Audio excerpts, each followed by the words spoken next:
Hello everyone. Tonight I've prepared a special compilation of trucker stories, all gathered into one soothing episode for you to enjoy. Take a moment to like the video and subscribe. It really helps support the channel. Now let's begin. Story 1. The woman who waved me down and vanished from Big Diesel Dean, the Sioux. Stretch of highway between Amarillo and Albuquerque has always been one of those routes that feels like it exists outside of time itself. A ribbon of asphalt cutting through an endless expanse of desert, where the night sky stretches so wide and deep that you could lose yourself in it if you stared too long. I've been driving trucks for near about 30 years now, and I've seen my share of strange things out on these lonely roads. But what happened to me on that particular November night still sits heavy in my mind like a stone at the bottom of a dark well. The air had that crisp, cold quality that desert nights get when autumn starts sliding into winter. And my old Kenworth was humming along smooth and steady, the kind of rhythm that usually lulls you into that comfortable trance, where the miles just melt away beneath your wheels. It was coming up on 2 in the morning, and I hadn't seen another vehicle for the better part of an hour, which wasn't unusual for that stretch of road at that time of night. The radio had gone to static about 20 miles back, so I'd shut it off and was just listening to the low rumble of my engine and the whisper of wind against the cab. That's when I saw her standing there on the shoulder, illuminated in the sweep of my headlights. A woman in what looked like a light blue dress, waving her arms over her head in that universal gesture of desperate need. My first instinct was to check my mirrors, make sure there wasn't any traffic behind me. And then I started applying the brakes, feeling that familiar pull and hiss as my rig began to slow down. Now, I need you to understand something about truck drivers, especially those of us who've been doing this for decades. We develop a kind of sixth sense about situations, an instinct that tells us when something isn't quite right. As I was slowing down, that instinct was whispering to me, quiet but insistent, telling me that something about this whole situation felt off. But at the same time, I couldn't just drive past someone who might be in real trouble, stranded out here in the middle of nowhere with the temperature dropping and nothing but darkness and empty desert in every direction. So I brought my truck to a complete stop, the air brakes sighing out their final release, and I grabbed my flashlight from the holder beside my seat. I climbed down from the cab, my boots hitting the pavement with a solid thunk, and I called out to her, asking if she was all right, if she needed help. She was standing maybe 30 feet ahead of my truck, still bathed in the glow of my headlights, and I could see her more clearly now.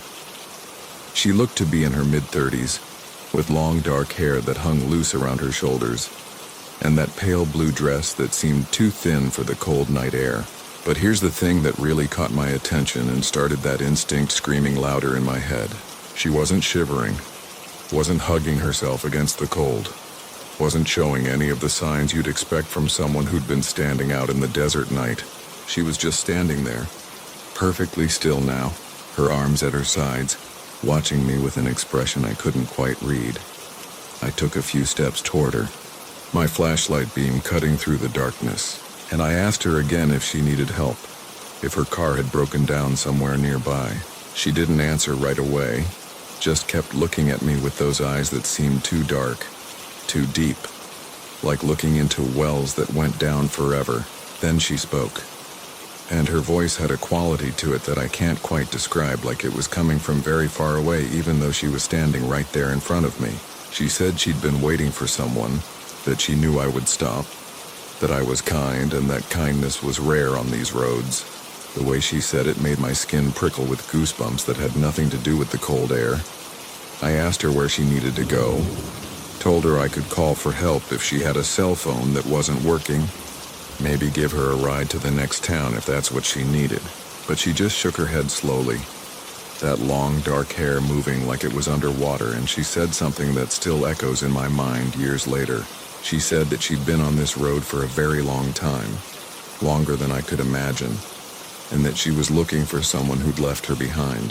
The words themselves were strange enough, but it was the way she said them, with such deep sadness mixed with something else, something that felt almost hungry, that made me take an involuntary step backward. That's when things got really strange. And I mean strange in a way that makes your rational mind try to reject what your eyes are seeing. I blinked, just a normal blink, the kind you do thousands of times a day without thinking about it. And in that fraction of a second when my eyes were closed, she moved. When I opened them again, she was no longer 30 feet away. She was standing right in front of me, close enough that I should have been able to feel her breath, close enough that I stumbled backward in surprise and nearly dropped my flashlight. I couldn't understand how she'd covered that distance so quickly, so silently, and my heart was hammering in my chest like it was trying to break free. I shined my flashlight directly at her face, and that's when I saw something that made my blood run cold. In the bright beam of the light, I could see that she wasn't quite solid, that there was a translucent quality to her, like I was looking at her through layers of gauze or mist. I could see the desert behind her, through her, the scrub brush and rocks visible like she was made of smoke or morning fog. My mouth went dry and my hands started shaking, and I'm not ashamed to admit that fear gripped me then. Real primal fear that comes from seeing something that shouldn't exist, something that violates every law of nature you've ever understood. She reached out toward me with one pale hand, and I could see that her fingers ended in what looked like wisps of smoke, dissipating into the night air and then reforming over and over in an endless cycle. I backed away quickly, nearly tripping over my own feet, and I heard myself making sounds that were half words and half gasps. She spoke again, that faraway voice drifting across the space between us, and she said that she was sorry, that she didn't mean to frighten me, that she just got so lonely out here on this endless road. She said she'd been in an accident a long time ago, and that she was still trying to get home, still trying to find her way back to the people she loved. I don't know what possessed me in that moment. Maybe it was the truck driver in me, the part that spent decades helping people in trouble on the highway. Or maybe it was just my human compassion overriding my fear. But I found my voice and asked her if there was anything I could do to help her. She smiled then, and it was the saddest smile I've ever seen, full of a loneliness so profound it seemed to pull at something deep in my chest. She said that I'd already helped her just by stopping, just by seeing her, because most people drove right past without ever knowing she was there. She said that being seen, being acknowledged, was all she really had anymore. These brief moments when someone would stop and she could remember what it was like to be real, to be alive, to matter to someone. I wanted to say something else, wanted to ask her more questions, wanted to understand what had happened to her and why she was trapped here on this stretch of highway. But before I could form the words, she began to fade. It wasn't like she walked away or turned and left. She simply became less and less substantial, like fog burning off under the morning sun, until there was nothing left but empty highway and the cold desert wind. I stood there for what felt like a long time, my flashlight beam cutting through the space where she'd been standing, illuminating nothing but darkness and the white line of the road shoulder. My heart was still racing and my hands were still shaking, and I had to take several deep breaths before I felt steady enough to walk back to my truck. I climbed back into my cab and just sat there for a while, gripping the steering wheel and trying to process what I'd just experienced. Part of my mind was insisting that I'd imagined the whole thing, that I'd been driving too long without sleep and had experienced some kind of hallucination, but I knew what I'd seen. Knew it as surely as I knew my own name, and no amount of rational explanation was going to change that. I finally started my engine back up, the familiar rumble oddly comforting after the strangeness of the last few minutes, and I eased my truck back onto the highway, my headlights pushing back the darkness ahead of me. For the rest of that night and many nights after, I thought about that woman in the pale blue dress, wondered about her story, about the accident she'd mentioned, about the people she was trying to get home to. I did some research later, talked to some old-timers who'd been driving that route for even longer than I had, and I heard stories about a woman who'd died in a car accident on that stretch of highway back in the 70s, a young mother who'd been driving home to her family when she'd swerved to avoid something in the road and rolled her car down an embankment, They said her body had been found the next morning, but they'd never determined what she'd swerved to avoid. Never found any evidence of another vehicle or an animal or anything that would explain why she'd lost control. I pass that spot regularly now. It's part of my usual route. And sometimes late at night when the highway is empty and the stars are bright overhead, I find myself slowing down a little as I approach that stretch of road, my eyes scanning the shoulder, wondering if I'll see her again. Part of me hopes I will. Hopes I'll get another chance to stop and talk to her, to let her know that someone remembers her, that someone sees her. But another part of me, the part that still feels that cold fear when I think about how she moved, how she faded away into nothing, hopes I never see her again. Either way, I always whisper a little prayer as I drive past. A prayer for the soul of that lonely woman, still waving down trucks on a desert highway, still trying to find her way home. Story 2. The knock that came from inside my trailer from Highway Hank there. So something deeply unsettling about being alone in your truck in the dead of night and hearing a sound that shouldn't be there, a sound that can't be explained away by wind or settling metal, or the normal creaks and groans that every truck makes. I learned this lesson on a frigid February night when I was hauling a load of furniture from North Carolina to Seattle. A cross-country run that should have been routine, should have been just another job in the endless string of jobs that make up a trucker's life. I'd stopped for the night at a rest area somewhere in Montana, one of those lonely outposts that dot the interstate system, places where the parking lot lights cast long shadows and the only company you have is the other trucks lined up like sleeping giants in the darkness. I'd been on the road for about 10 hours that day, and I was tired enough that sleep should have come easy once I climbed into my sleeper berth and settled in for the night. I'd done my usual routine, checking my load secures through the side door of my trailer just to make sure everything was still tight and properly strapped down. Then doing a walk around my rig to check the tires and lights. Everything had looked fine, perfectly normal, and I'd climbed back into my cab feeling that sense of satisfaction that comes from knowing your equipment is in good shape and your cargo is secure. I'd made myself a quick sandwich, brushed my teeth, and crawled into my bunk, pulling the curtains closed around my sleeping area and letting the gentle hum of my APU lull me toward sleep. That's when I heard it for the first time. A knock coming from somewhere behind me, from the direction of my trailer. At first I thought I'd imagined it, that place between waking and sleeping where sounds can get confused and your brain plays tricks on you. But then it came again. 3 distinct knocks, methodical and deliberate, the kind of knocking that someone does when they're trying to get your attention. I sat up in my bunk, my heart already starting to beat a little faster, and I listened intently, straining my ears in the darkness. The sound had definitely come from my trailer, I was sure of it now, but that didn't make any sense. My trailer was sealed up tight, loaded with furniture that was strapped down and secured, and there was no way anyone could be inside it. I told myself it was probably just the metal of the trailer contracting in the cold, that it was a perfectly normal sound that I was interpreting as knocking, because my tired brain was looking for patterns in random noise. I lay back down and closed my eyes, trying to relax and let sleep take me. But my mind was too active now, too focused on listening for that sound again, and sure enough, maybe 5 minutes later it came again. 3 knocks, evenly spaced, clear and distinct. This time I couldn't dismiss it, couldn't explain it away, and a cold feeling of dread started creeping up my spine. I reached for my flashlight and my jacket, because I knew I wasn't going to be able to sleep until I checked this out, until I could prove to myself that there was a rational explanation for what I was hearing. I climbed out of my sleeper and made my way through the cab, the cold air hitting me like a slap when I opened the door and stepped down onto the pavement.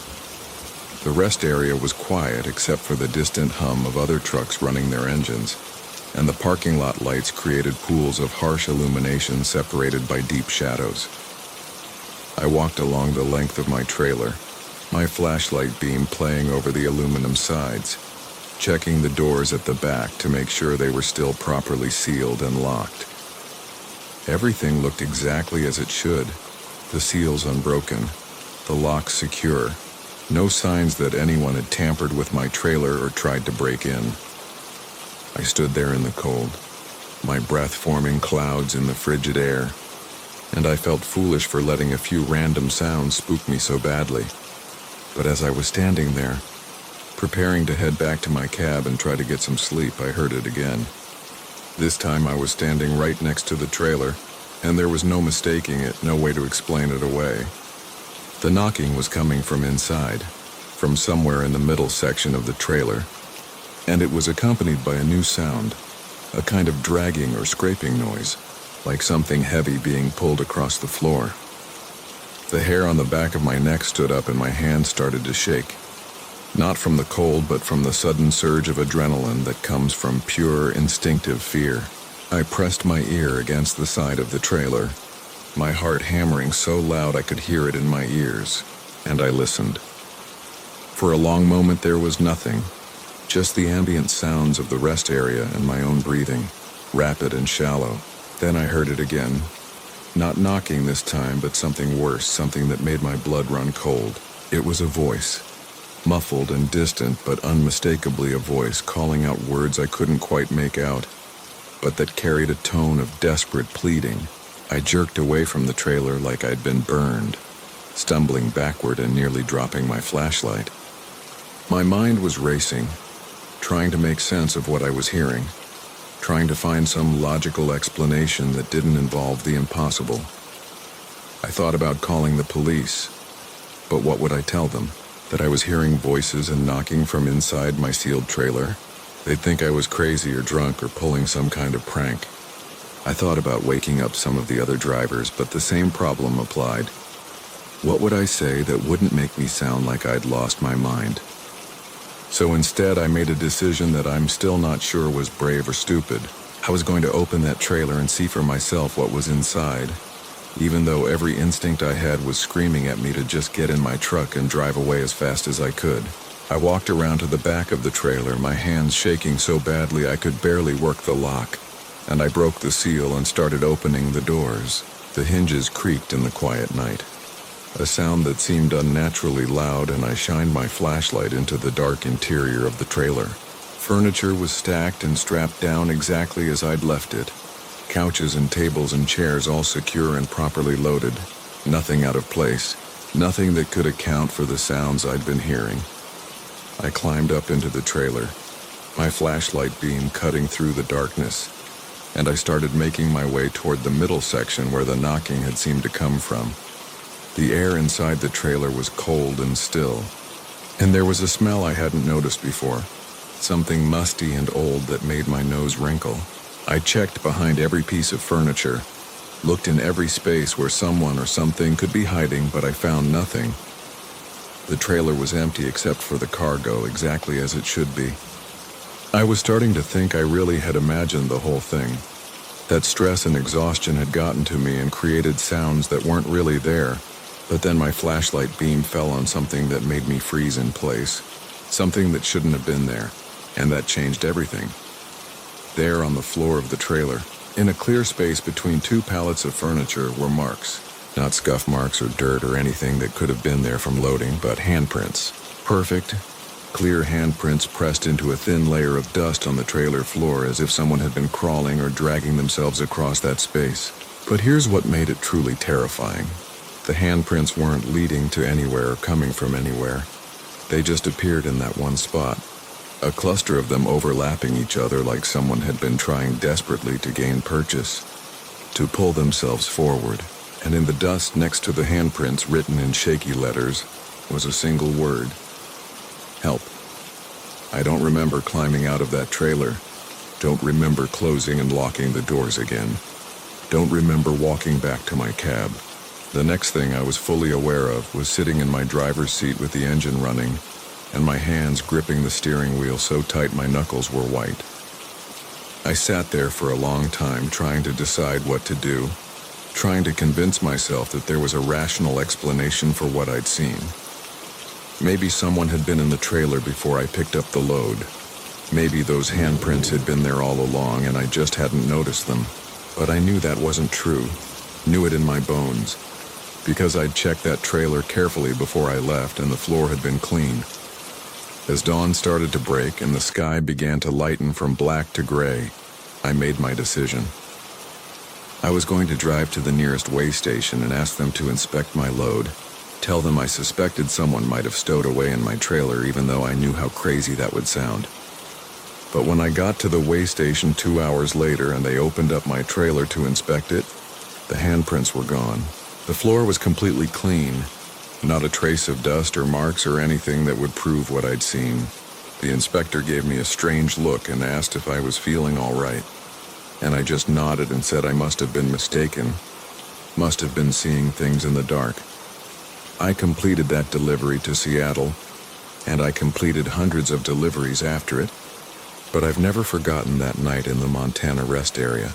Never stopped wondering about those handprints and that desperate plea for help written in the dust. Sometimes when I'm loading a new trailer or picking up cargo from a warehouse, I find myself being extra careful, checking every corner and every shadow, making absolutely sure that I'm the only living thing in that space.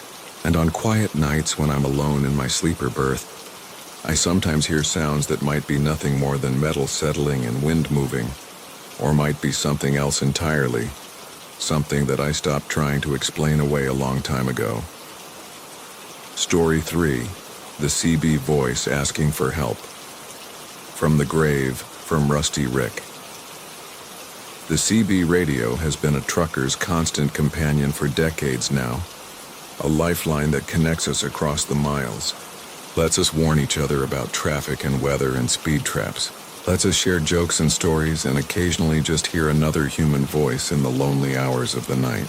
I've been listening to CB chatter for more years than I care to count, and I've heard all kinds of things come across those channels, from the mundane to the bizarre to the occasionally disturbing.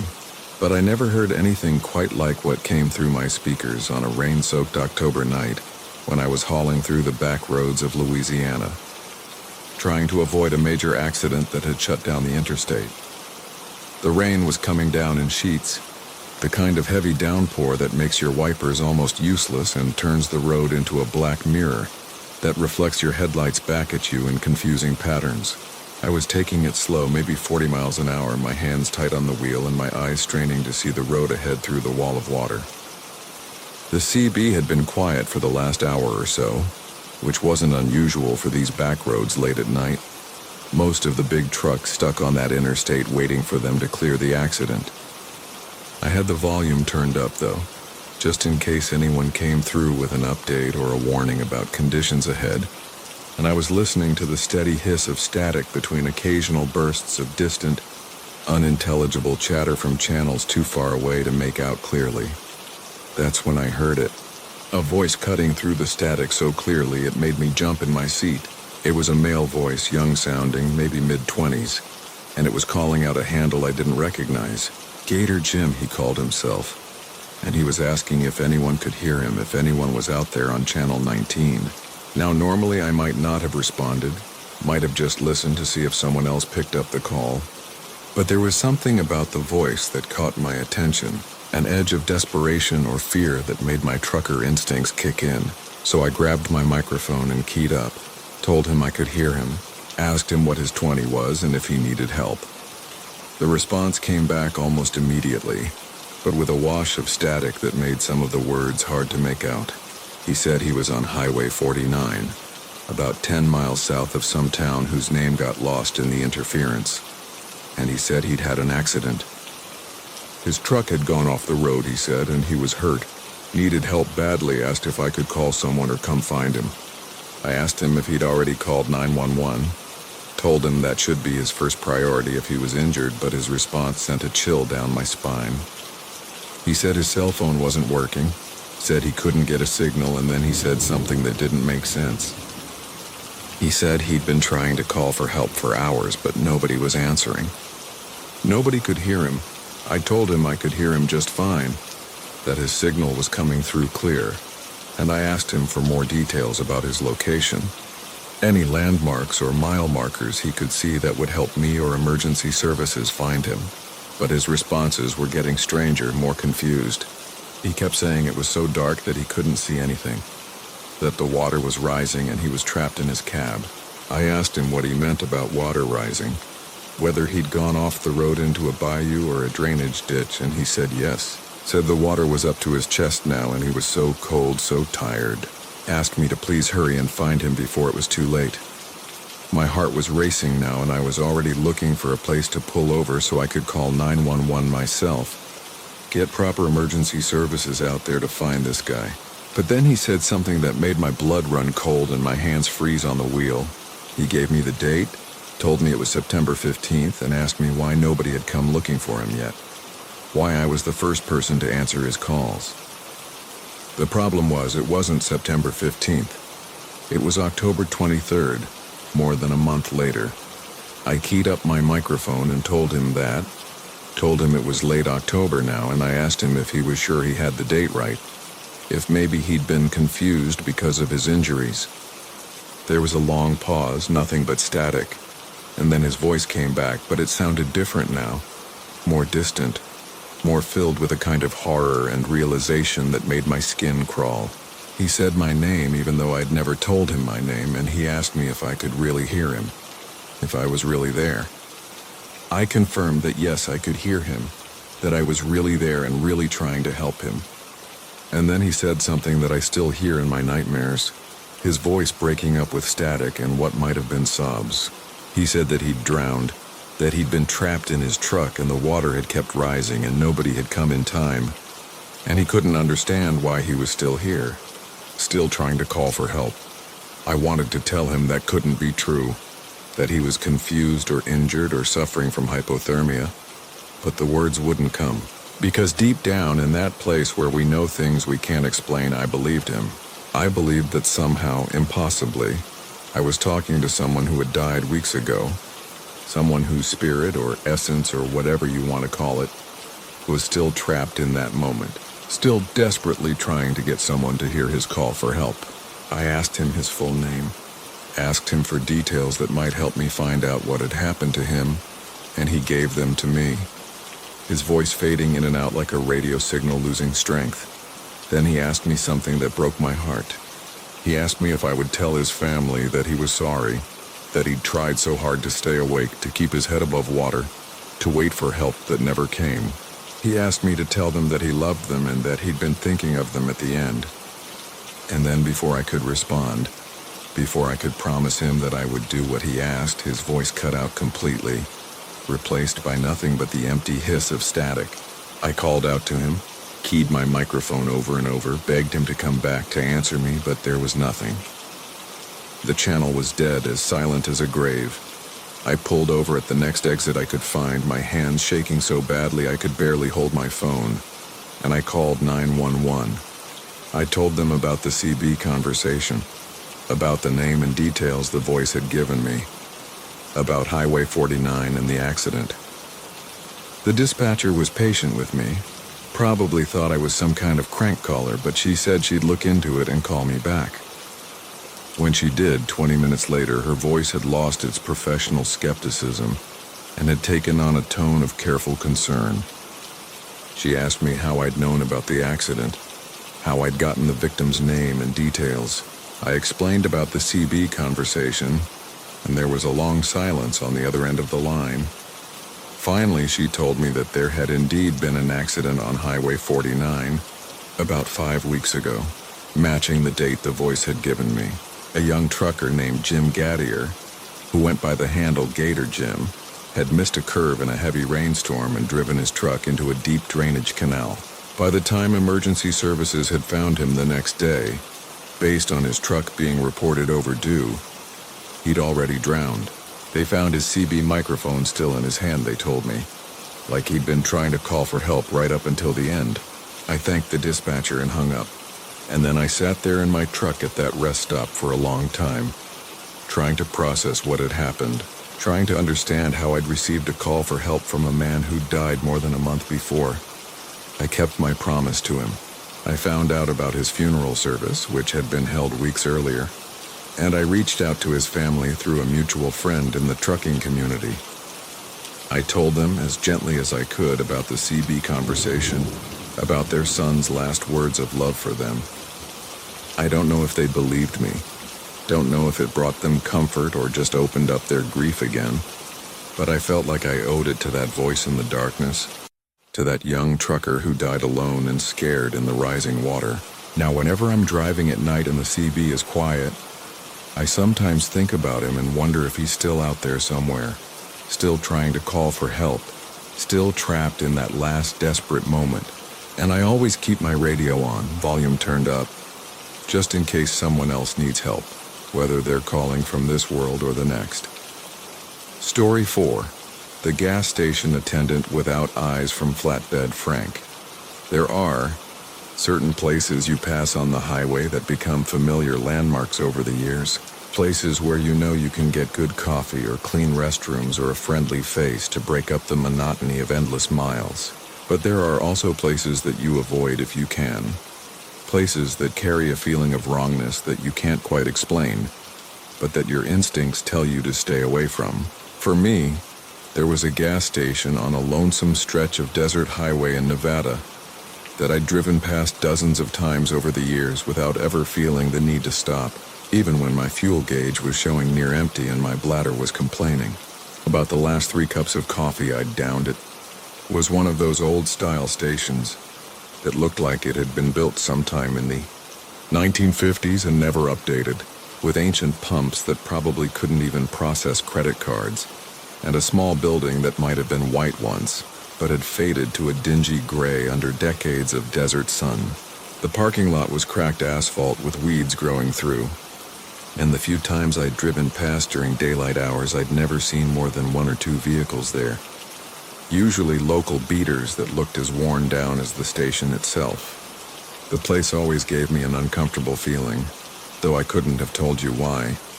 Just one of those gut reactions that experienced drivers learn to trust.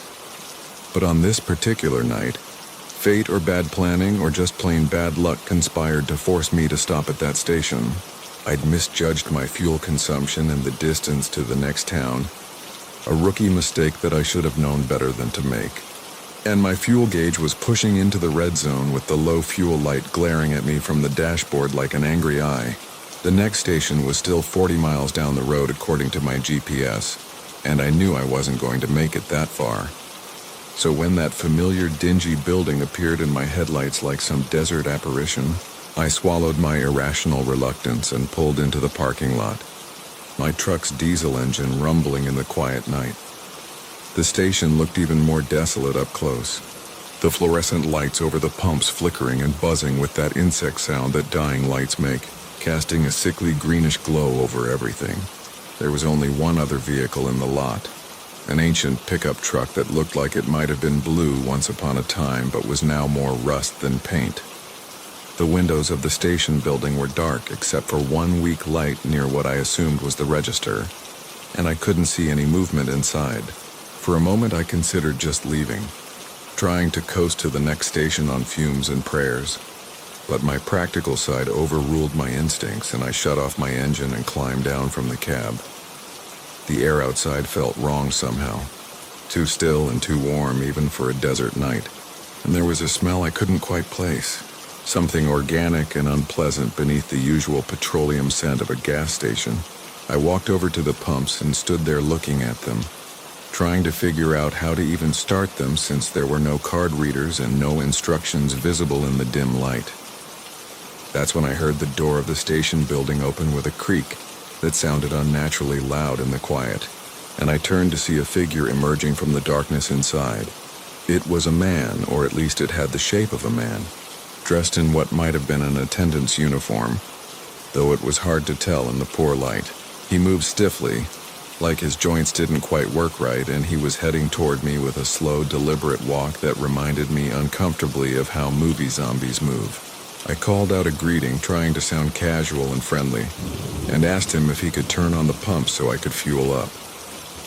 He didn't respond right away, just kept walking toward me with that strange, stiff gait, and I found myself taking an involuntary step backward. That instinct for self-preservation suddenly screaming at me that something was very wrong. When he got close enough for me to see him clearly in the flickering light of the pumps, I felt my breath catch in my throat and my heart start to hammer against my ribs. His face was pale, almost gray in the strange light, and his expression was completely blank, no emotion or life visible in his features. But it was his eyes, or rather the lack of them, that made my blood turn to ice in my veins. Where his eyes should have been, there were just smooth patches of skin, as if his eyes had never existed, as if he'd been born or made without them. Yet despite having no eyes, he was looking right at me, his head tilted at an angle that suggested he could see me perfectly well, could see me in ways that had nothing to do with normal vision. I wanted to run, wanted to jump back in my truck and get the hell out of there regardless of how much fuel I had left, but I seemed to be frozen in place, unable to move or even look away from that terrible eyeless face. The attendant stopped a few feet from me and spoke, his voice flat and emotionless, like it was being produced by something that understood the mechanics of speech, but had never actually felt human emotion. He asked me how much fuel I wanted, as if this were a completely normal interaction, as if there were nothing unusual about a man with no eyes working the night shift at a gas station in the middle of the Nevada desert. I managed to find my voice, though it came out as barely more than a whisper, and I told him to fill it up, just wanting to get this transaction over with so I could leave. He nodded, that strange tilting motion of his head that seemed almost mechanical, and he turned to the pumps and did something I couldn't see clearly. One of them hummed to life with a sound like an old motor starting up, and he pulled the nozzle from its holster and waited for me to open my fuel tank. I moved like I was in a dream, or a nightmare more accurately, going through the motions of unscrewing my fuel cap and stepping back so he could insert the nozzle. Story 5, the rest stop that aged overnight from Diesel Dan there. It's a certain comfort in routine when you're a long-haul trucker, knowing which rest stops have the cleanest facilities, which truck stops serve the best coffee, which stretches of highway are safe to catch a few hours of sleep without worrying about theft or trouble. I had my regular routes mapped out in my head after 20 years on the road, complete with mental notes about every worthwhile stop along the way. One of my favorite spots was a rest area off Interstate 80 in Nebraska, a well-maintained facility with good lighting, clean bathrooms, and plenty of parking that rarely filled up even during peak travel times. I'd stopped there probably 100 times over the years, and it had become as familiar to me as my own living room. So when I pulled in there on what should have been a routine Thursday evening in early spring, I was completely unprepared for what I found, or rather what I didn't find, because the rest stop I knew, the one I'd been counting on for a meal break and a chance to stretch my legs, simply wasn't there anymore, at least not the way I remembered it. The parking lot was still in roughly the same location, and the basic layout seemed similar, but everything else was wrong in ways that made my brain struggle to process what I was seeing. The pristine asphalt I'd driven over just 3 days earlier on my eastbound run was now cracked and buckled, with weeds pushing up through gaps that looked like they'd been there for decades. The light poles that had shone bright and steady were now dark, their fixtures shattered or missing entirely, and the few that still had bulbs were flickering, weakly, like they were on their last gasp of electrical life. I brought my truck to a stop in what used to be a clearly marked parking space, but was now just a vague outline barely visible beneath years of accumulated dirt and weathering. My hands were gripping the steering wheel tight enough to make my knuckles ache, and I could feel my heart beating faster as I tried to make sense of what I was seeing. The main building, which had been a modern brick structure with large windows and automatic doors just days ago, now looked like it had been abandoned for half a century. The brickwork was stained and crumbling in places.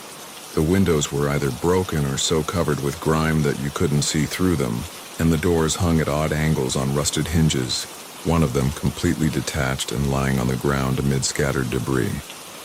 I sat there for a long moment, trying to convince myself that I'd simply taken a wrong turn, that this was a different rest area that happened to be in approximately the same location as the one I knew.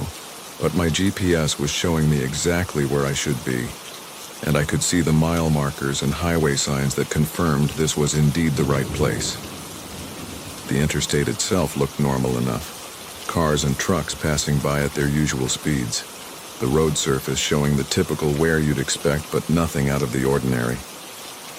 It was only this rest area, this single location, that seemed to have aged decades in the span of just a few days.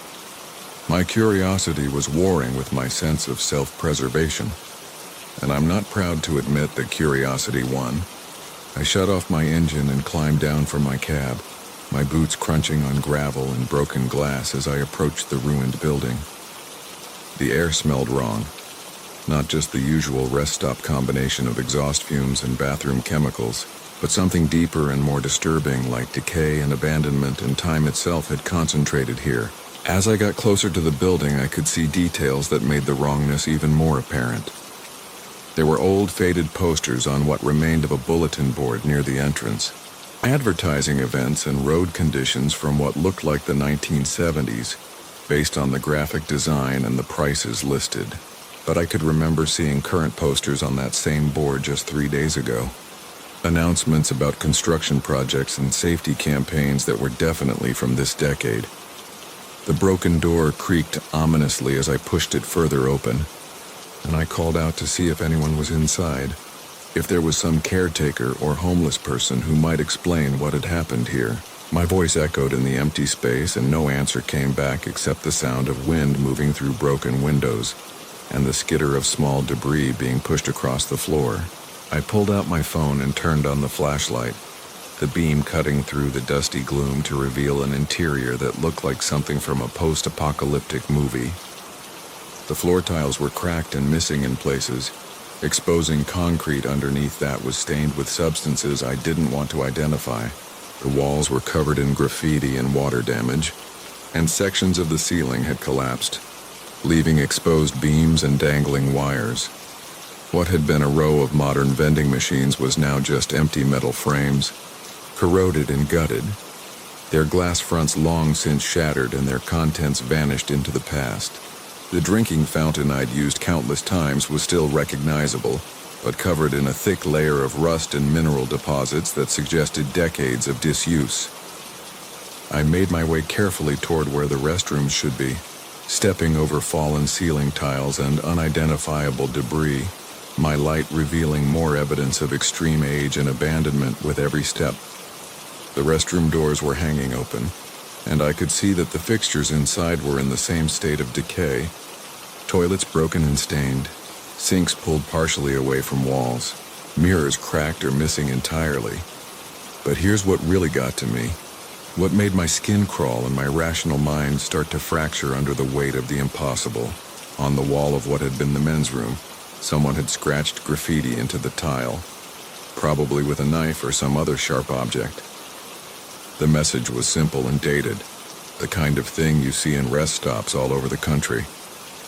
Johnny was here, April 1978. Below that was another scratching, same handwriting, but clearly done later. Johnny came back, June 2024. I stood there staring at that second message, my phone's light making the scratched letters stand out sharp and clear, and I felt my understanding of reality shift in a way that made me dizzy and disoriented. If that graffiti was real, if someone named Johnny had actually carved both messages, then he would have been visiting this rest stop across a span of 46 years. Which meant this rest stop had been in this deteriorated condition or something like it, back in June of this year, just a few months ago. But I absolutely knew with certainty that this place had been new and well maintained when I'd stopped here earlier in the week, unless I was losing my mind, unless I was experiencing some kind of psychotic break or hallucination. The only explanation was that something impossible had happened here. This place had aged decades overnight, or I'd somehow slipped into a timeline where it had been abandoned for years, or reality itself was far more flexible and strange than I'd ever imagined. I backed out of that restroom quickly, suddenly desperate to be out of that building, out of that rest stop, back on the highway where things made sense and followed the normal rules of cause and effect. As I was making my way toward the exit, my light fell on something that made me freeze in place one more time. There on the floor, Half buried under debris and dust was a piece of paper that looked far newer than anything else in the building. I picked it up carefully, brushing off the dust, and saw that it was a receipt from the rest stop's food service, dated 3 days ago, the exact day I'd last been here. The items listed on it matched the kinds of snacks and drinks that had been available from the vending machines I'd used, and the timestamp showed early evening, right around when I would have been stopping. The receipt was pristine, as fresh and new as if it had been printed that day, completely at odds with the decades of decay surrounding it. I folded it carefully and put it in my pocket, a piece of evidence that I wasn't crazy, that this place had been normal and functional just days ago. Then I got out of that building as fast as I could without actually running, my heart pounding and my breath coming quick and shallow. When I emerged into the night air, I was relieved to see that my truck was still there, still solid and real and normal, and that the highway beyond was still carrying its steady stream of traffic like nothing unusual was happening just off the shoulder. I climbed back into my cab and started the engine with shaking hands, and I got back on the highway without looking back, pushing my truck up to cruising speed and putting distance between myself and that impossible place. For the next 100 miles, I kept checking my mirrors, half expecting to see the rest stop somehow following me, or to see reality start to decay around me the way it had decayed around that building. But the highway remained normal. The mile markers ticked by in their regular progression, and eventually my heart rate settled back down to something approaching normal. I told myself I'd imagined it, that I'd been tired or stressed, that there was some rational explanation for what I'd seen. But I still have that receipt in my wallet, carefully preserved in a plastic sleeve, and every time I look at it I remember that impossible rest stop, and the evidence of decades of abandonment existing in the same space where I'd eaten a sandwich from a vending machine just 3 days earlier. I've driven that route many times since then, always during daylight now because I'm not brave enough to go back there at night. And every time I pass that location I slow down and look carefully. Sometimes the rest stop looks normal and well maintained, the way it should be, and I see other trucks parked there and people moving around like everything is fine.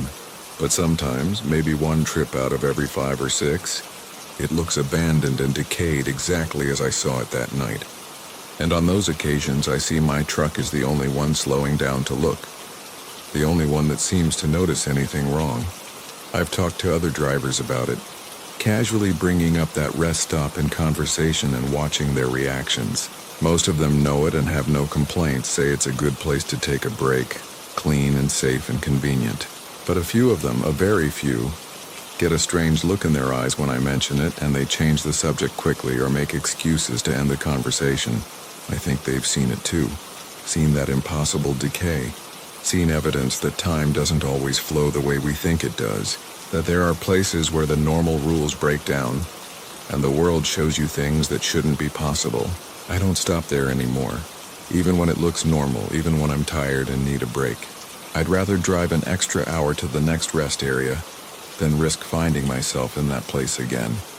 Risk discovering what else might be impossible there. Risk learning what happens if you're inside when it shifts from one state to another. Story 6. The cargo that started breathing, from Hauler. Hank, when you haul sealed containers for a living, you learn not to ask too many questions about what's inside. You get your paperwork, you hook up the container, and you deliver it to the destination listed on your manifest. Sometimes it's obvious what you're carrying based on the weight and the way the load handles, and sometimes it's a complete mystery, but either way it's not really your business as long as everything is properly documented and legal. I'd been hauling containers for near about 15 years when I picked up what should have been a routine load from a warehouse facility outside of Portland, Oregon, bound for a research facility in Northern California. The paperwork said it was laboratory equipment, fragile and temperature sensitive, which explained the refrigerated container and the instructions to maintain a specific temperature range throughout the journey. The loading process was normal enough, though the warehouse workers seemed nervous and rushed, not making eye contact and hurrying through the paperwork faster than usual. I chalked it up to them wanting to get home at the end of a long shift, and I didn't think much about it as I hooked up the reefer unit and started my pre-trip inspection. The container was sealed with the standard security seals, all the numbers matching my paperwork, and the refrigeration unit was humming along nicely, maintaining the specified temperature of exactly 42 degrees Fahrenheit. I climbed back into my cab, programmed the destination into my GPS, and headed out into the early evening, planning to drive through the night and make my delivery by mid-morning the next day. The first few hours were completely unremarkable, just the usual routine of highway driving, the endless white lines and cat's eyes reflecting in my headlights, the occasional other vehicle passing in the opposite direction. I stopped once for fuel and a bathroom break, checked my container and reefer unit like I always do, and everything was exactly as it should be. The temperature gauge was holding steady. There were no warning lights or alarms, and the container itself showed no signs of any problems. I grabbed a coffee and a sandwich from the truck stop, exchanged a few words with another driver about road conditions ahead, and got back on the highway feeling good about making my delivery on time with no complications. It was around midnight, on a lonely stretch of Highway 5 between nowhere and nothing much, that I first heard the sound. At first I thought it was coming from my radio or maybe from the truck itself, some new rattle or mechanical issue that I'd need to address. But when I turned off the radio and the sound continued, I realized with a creeping sense of unease that it was coming from behind me, from the direction of my trailer. It was a rhythmic sound, almost like breathing, a deep inhale followed by a slower exhale, the kind of sound a very large animal might make if it were sleeping or resting. But that didn't make sense. My paperwork clearly stated laboratory equipment, and besides, you can't just transport live animals in a refrigerated container without proper permits and documentation. I tried to convince myself I was imagining it, that it was just the sound of the refrigeration unit cycling or some air pressure thing I didn't understand. But the sound continued, regular and unmistakable, breathing in and breathing out with a rhythm that was almost hypnotic. I turned up my own radio to drown it out, but even over the music I could hear it, or maybe feel it, a presence in my trailer that hadn't been there before. My hands tightened on the wheel, and I found myself checking my mirrors more frequently, as if I might be able to see something in the darkness of my trailer, even though I knew that was impossible through the solid walls of the container. After about 20 minutes of this, I couldn't take it anymore. I pulled off at the next exit I found, which led to nothing but a dark rural road with a closed gas station, and I parked my rig in the empty lot with my headlights still on. I grabbed my flashlight and my tire thumper, which could serve as a weapon if needed, and I climbed down from my cab with my heart already racing. The breathing sound was even more apparent now that my engine was off, coming clearly from the container, loud enough that there was no way I could pretend it was anything other than what it sounded like. Something inside that sealed container was breathing, something large enough that I could hear it from outside the insulated walls. I walked slowly around my trailer, shining my flashlight over every surface, checking the seals to make sure they were still intact, looking for any signs of tampering or damage.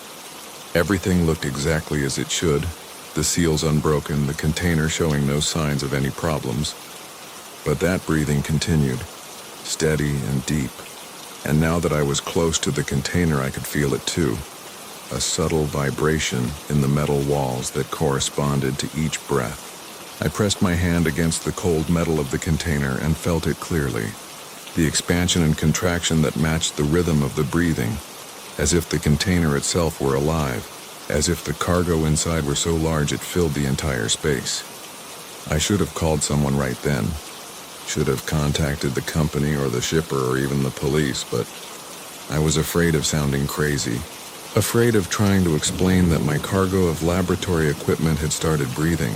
Instead, I stood there in that empty parking lot in the middle of the night, my hand pressed against the vibrating metal of the container, and I tried to understand what was happening. The scientific part of my brain was trying to come up with rational explanations.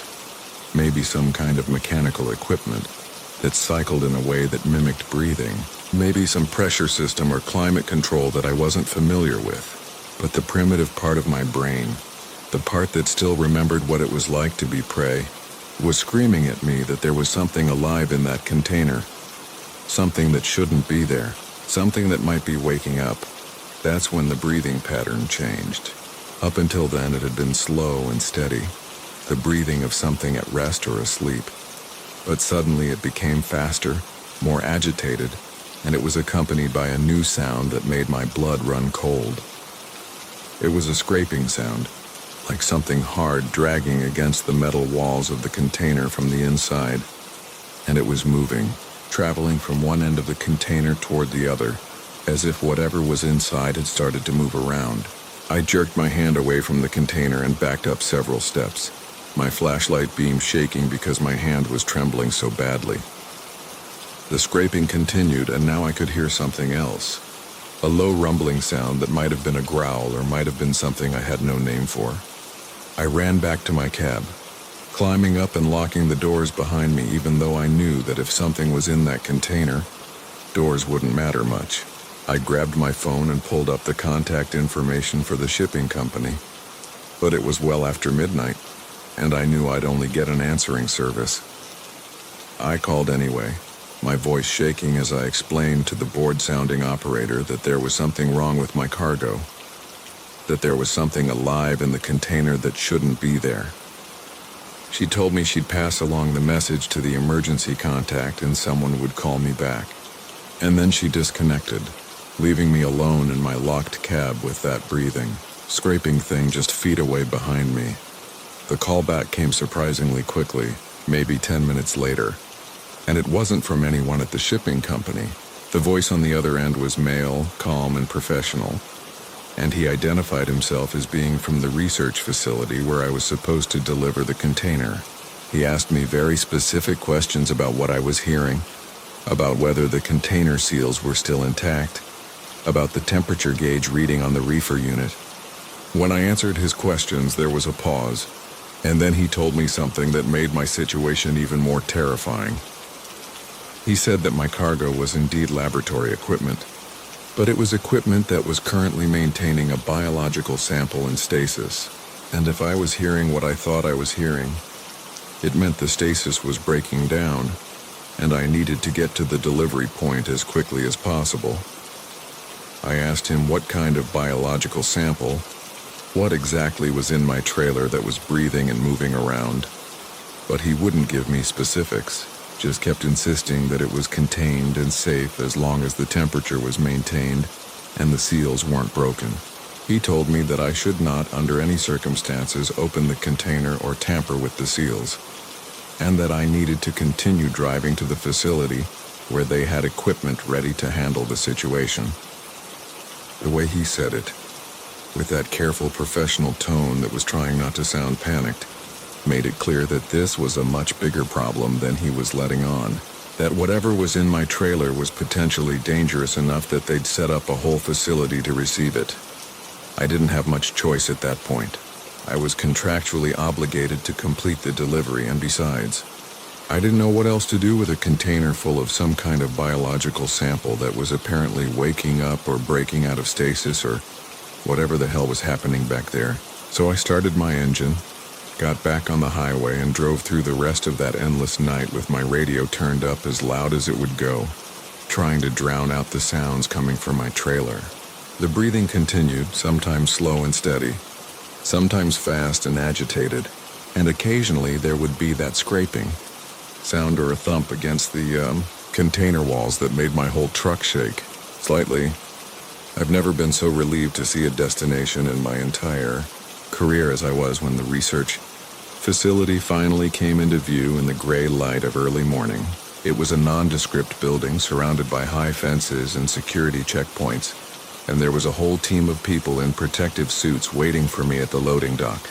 They directed me to back in with hand signals, moving with practiced efficiency, and the moment my trailer was in position, they swarmed around it with equipment I didn't recognize, checking readings and attaching cables and talking into radios in voices too low for me to hear clearly. They had me disconnect my tractor from the trailer quickly, and they moved my whole container into a secure building before anyone would talk to me about what had just happened.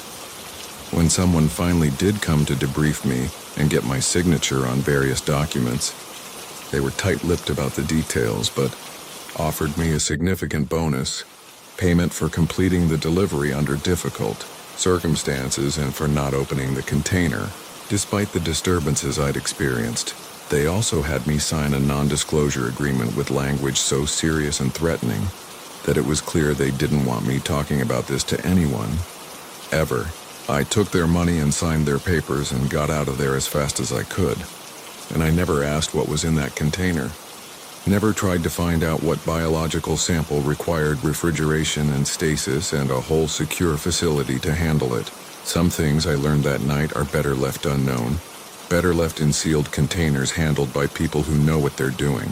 I still haul containers regularly, but now whenever I pick up a refrigerated load marked as laboratory equipment, I make sure to ask a few extra questions before I hook up. And if the answers don't satisfy me, I turn down the job. Because whatever was breathing in my trailer that night, whatever was scraping at the walls and thumping against the metal, I never want to carry anything like that again. Story 7. The smell of blood in my cab from mud flap. Mike, there are smells that any trucker becomes familiar with over the years. The combination of diesel fuel and coffee and road dust, the particular scent of truck stop food and worn upholstery, the occasional unfortunate smell of spilled cargo or mechanical problems. You learn to live with these odors, and after a while you barely notice them anymore. They just become part of the background of life on the road. But when a smell appears that doesn't belong, that can't be explained by any of the normal causes, it gets your attention fast and sets off alarm bells in your head that are hard to ignore. That's what happened to me on a late autumn run through the Appalachian Mountains, when the smell of fresh blood filled my cab so strongly that I could taste the copper tang of it on my tongue. I'd picked up a load of industrial parts in Ohio and was heading to a manufacturing plant in Georgia, a route I'd driven many times before without incident. The weather was typical for late October in the mountains, cool and crisp with occasional patches of fog in the valleys, and the leaves were at their peak color, creating a landscape so beautiful it almost made up for the challenging curves and grades of the mountain roads. I was in good spirits, making good time, and looking forward to completing this delivery and getting home for a few days off. My truck was running smoothly, my cargo was properly secured, and everything seemed perfectly normal as I climbed into the higher elevations where the air was thinner and colder. That's when the smell hit me, sudden and overwhelming. The unmistakable metallic scent of blood, fresh and abundant, as if someone had been injured or killed right there in my cab. It was so strong and so unexpected that I actually gasped and jerked the wheel slightly before getting control of my truck again. I opened my windows immediately, letting in the cold mountain air, thinking maybe something had died in my ventilation system, or that there was some kind of mechanical problem causing the smell. But even with the windows wide open and freezing air pouring through the cab, the smell didn't diminish at all. It just hung there thick and heavy, making my eyes water and my stomach turn. I pulled over at the first wide spot I could find, a small pullout barely big enough for my truck, and I climbed out into the cold air with my heart pounding and my mind racing through possibilities. I checked the front of my truck, thinking maybe I'd hit an animal without noticing, but there was nothing. No blood, no fur, no evidence of any collision. I checked under my hood, around my tires, along the entire length of my trailer, but I couldn't find any source for that horrible smell. My truck looked perfectly clean, no signs of anything that could account for the overwhelming scent of blood that had filled my cab. But when I climbed back into the cab, the smell was still there, even stronger now, so intense that it felt like I could feel it coating the inside of my nose and throat. I checked every surface in the cab, looked under the seats, behind the dashboard panels I could access, in the sleeper berth, in every storage compartment and cubby, but there was nothing. No blood, no dead animals, no spilled cargo, no anything that could explain what I was smelling. My cab was as clean as it had been when I started my trip, not a spot or stain anywhere, but the smell persisted as if the air itself had turned to blood. I stood outside my truck for a long time, breathing in the clean mountain air and trying to settle my nerves, trying to decide what to do. Every practical bone in my body was telling me to just continue driving, that smells couldn't hurt you, that this was probably some weird malfunction of my own senses, or maybe a sinus problem that was causing me to smell things that weren't there. But the primitive part of my brain was screaming at me that something was very wrong, that this was a warning of some kind, that I needed to pay attention to what was happening. I'd heard stories over the years from other drivers about strange experiences on the road, about smells and sounds and visions that seemed to be premonitions or warnings, and I'd always dismissed them as superstition or imagination. But standing there on that mountain road with the smell of blood thick in my nostrils, I was willing to consider that maybe those stories had more truth to them than I'd thought. I got back in my truck eventually, because I couldn't just abandon my rig on the side of the road, and I started driving again, but much more slowly and carefully than before, my eyes scanning the road ahead for any potential danger. The smell stayed with me, sometimes stronger and sometimes weaker, but never going away entirely. It was like having an invisible passenger, something present but unseen, filling the cab with that horrible copper scent. I tried breathing through my mouth, tried stuffing tissues up my nose, tried every trick I could think of to escape the smell, but nothing worked. It was there, undeniable and inescapable, and I just had to endure it. As I continued down the mountain road, now hyper-alert and watching everything with paranoid intensity, I started noticing other things that seemed off or wrong. The shadows under the trees seemed deeper and darker than they should be, even for the late afternoon light, moving in ways that didn't quite match the movement of the branches above. The fog in the valley seemed to have faces in it when I looked at it from certain angles, human faces twisted in expressions of pain or fear. I told myself I was seeing things, that the smell was affecting my perception, that my mind was creating patterns out of random shapes because I was stressed and frightened, but the images persisted. Then, as I was rounding a particularly sharp curve with a steep drop-off on one side, I saw her. A woman standing at the edge of the road, right at the point where the pavement met empty air, wearing what looked like an old-fashioned white dress that was stained with something dark. She was facing away from the road, looking out over the valley, and she was absolutely motionless in a way that no living person stands. I hit my brakes instinctively, bringing my truck to a careful stop, and I stared at her through my windshield, trying to understand what I was seeing. As I watched, she slowly turned her head to look at me, and even from a distance I could see that her face was pale, deathly pale, and her eyes were dark holes that seemed to go on forever. She raised one arm and pointed, not at me, but further down the road, ahead of where my truck was stopped, and then she was gone, not fading away or walking away, just suddenly not there anymore, as if she'd never existed at all. The smell of blood in my cab intensified immediately, becoming almost unbearable, and I understood with sudden clarity that this was a warning, that something was ahead on the road that I needed to be aware of. I started driving again, even more slowly than before, my foot hovering over the brake pedal, ready to stop at any sign of danger. Less than half a mile down the road, I found what she'd been warning me about. There had been an accident, recent enough that the emergency vehicles hadn't arrived yet. A car that had failed to make the same curve I'd just navigated and had gone over the edge. It was far enough down the embankment that I could barely see it from the road, but I could see enough to know that it was bad, that whoever had been in that car was in serious trouble. I pulled over immediately and called 911, reporting the accident and giving them the exact location, and then I carefully made my way down the steep embankment, sliding on loose gravel and grabbing at trees to keep from falling.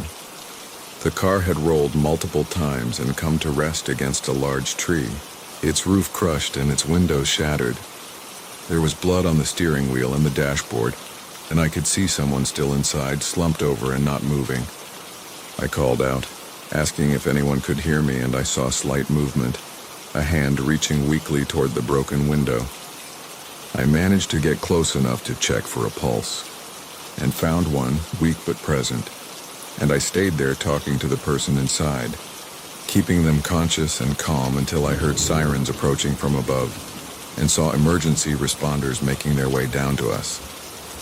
Now I was genuinely frightened, and I started trying to think of ways to lose this tail or to get help. I called the state police and reported that I was being followed, giving them my location and direction of travel and a description of the van. But the dispatcher's response was frustrating. She said that unless the van was driving dangerously or had committed some violation, there wasn't much they could do about it, that following another vehicle on a public highway wasn't illegal. She said she'd have a trooper look out for us and maybe check on the situation if one was in the area. But she couldn't promise anything. I thanked her and hung up, feeling abandoned and alone with this mysterious pursuer. The EMTs took over from there, working with practiced efficiency to stabilize and extract the victim, and I made my way back up to the road where police officers were now directing traffic around the accident scene. I gave my statement explaining how I'd been the one to call it in, how I'd happened to notice the car down the embankment. What I didn't tell them was about the woman in the white dress, about the overwhelming smell of blood that had warned me something was wrong, about the feeling that I'd been guided to this spot for a specific purpose. They thanked me for my quick response, told me that my call had probably saved the victim's life since they might not have been found for hours otherwise, and they sent me on my way. As soon as I climbed back into my cab and started my engine, the smell of blood was gone, vanished as completely as if it had never been there. The air in my cab smelled perfectly normal again, just the usual combination of diesel and coffee and worn upholstery. I drove the rest of the way to my delivery in a daze, my mind trying to process what had happened, trying to understand the connection between that warning smell and that ghostly woman and the accident I'd found. The victim survived. I learned later through follow-up with the police would recover fully thanks to the quick response time, but I never told anyone the full story of how I'd known to look for that accident, how I'd been warned by something that couldn't possibly exist according to everything I understood about how the world works. Now, whenever I'm driving through that stretch of mountains, I pay close attention to my senses, to any smells or sights or sounds that seem out of place. I've never smelled blood in my cab again, never seen that woman in the white dress, but I'm grateful for that one encounter, grateful that something or someone cared enough to warn me, to guide me to someone who needed help. I don't try to explain it anymore, don't try to rationalize it or fit it into my understanding of reality. Some things just are, some experiences just happen. And sometimes the only appropriate response is gratitude and respect for mysteries that are bigger than our ability to understand them. Story 8. The White Van. That followed me all night from. Freight Fred Every.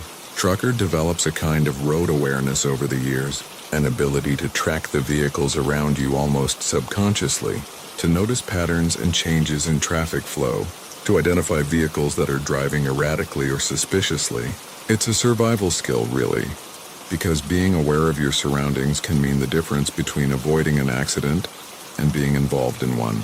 So when a vehicle starts following you, matching your speed and your lane changes and your stops, you notice it pretty quickly, and you start to pay very close attention to what they're doing and why.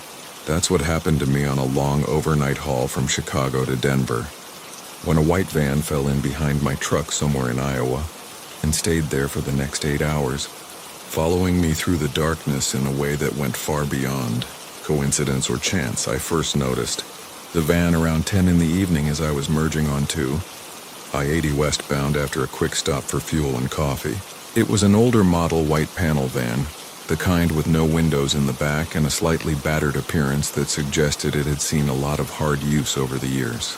There was nothing particularly unusual about it at first, just another vehicle on the highway, and I didn't think anything of it when it merged onto the interstate behind me.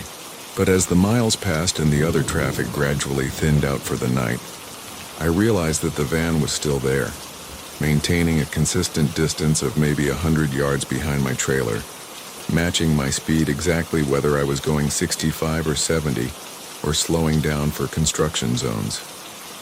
At first, I thought it was just another driver who was tired and happy to follow a truck, letting me break the wind and set the pace.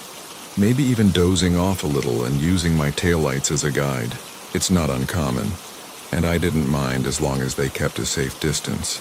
But as more time passed and I started varying my speed deliberately to see what would happen, the van matched every change perfectly, speeding up when I did, slowing down when I did, maintaining that exact distance like we were connected by an invisible tether. That's when I started to feel the first prickles of unease.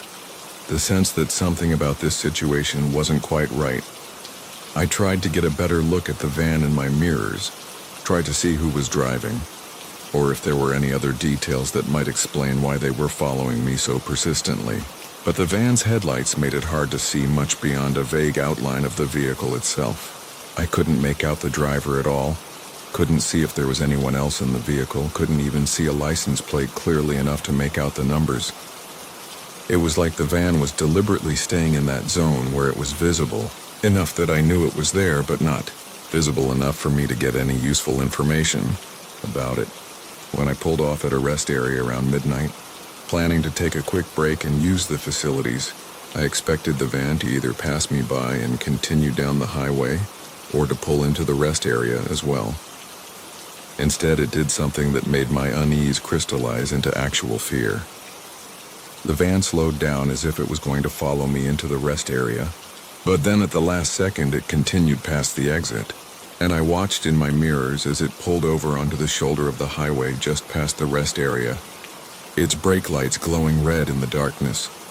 It was like it was waiting for me, like it didn't want to lose sight of my truck even for the few minutes I'd be stopped.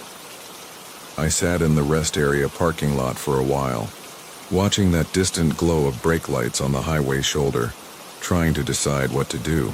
My rational mind was telling me that I was being paranoid, that this was just a strange coincidence, that there was probably a perfectly innocent explanation for why this van seemed to be following me.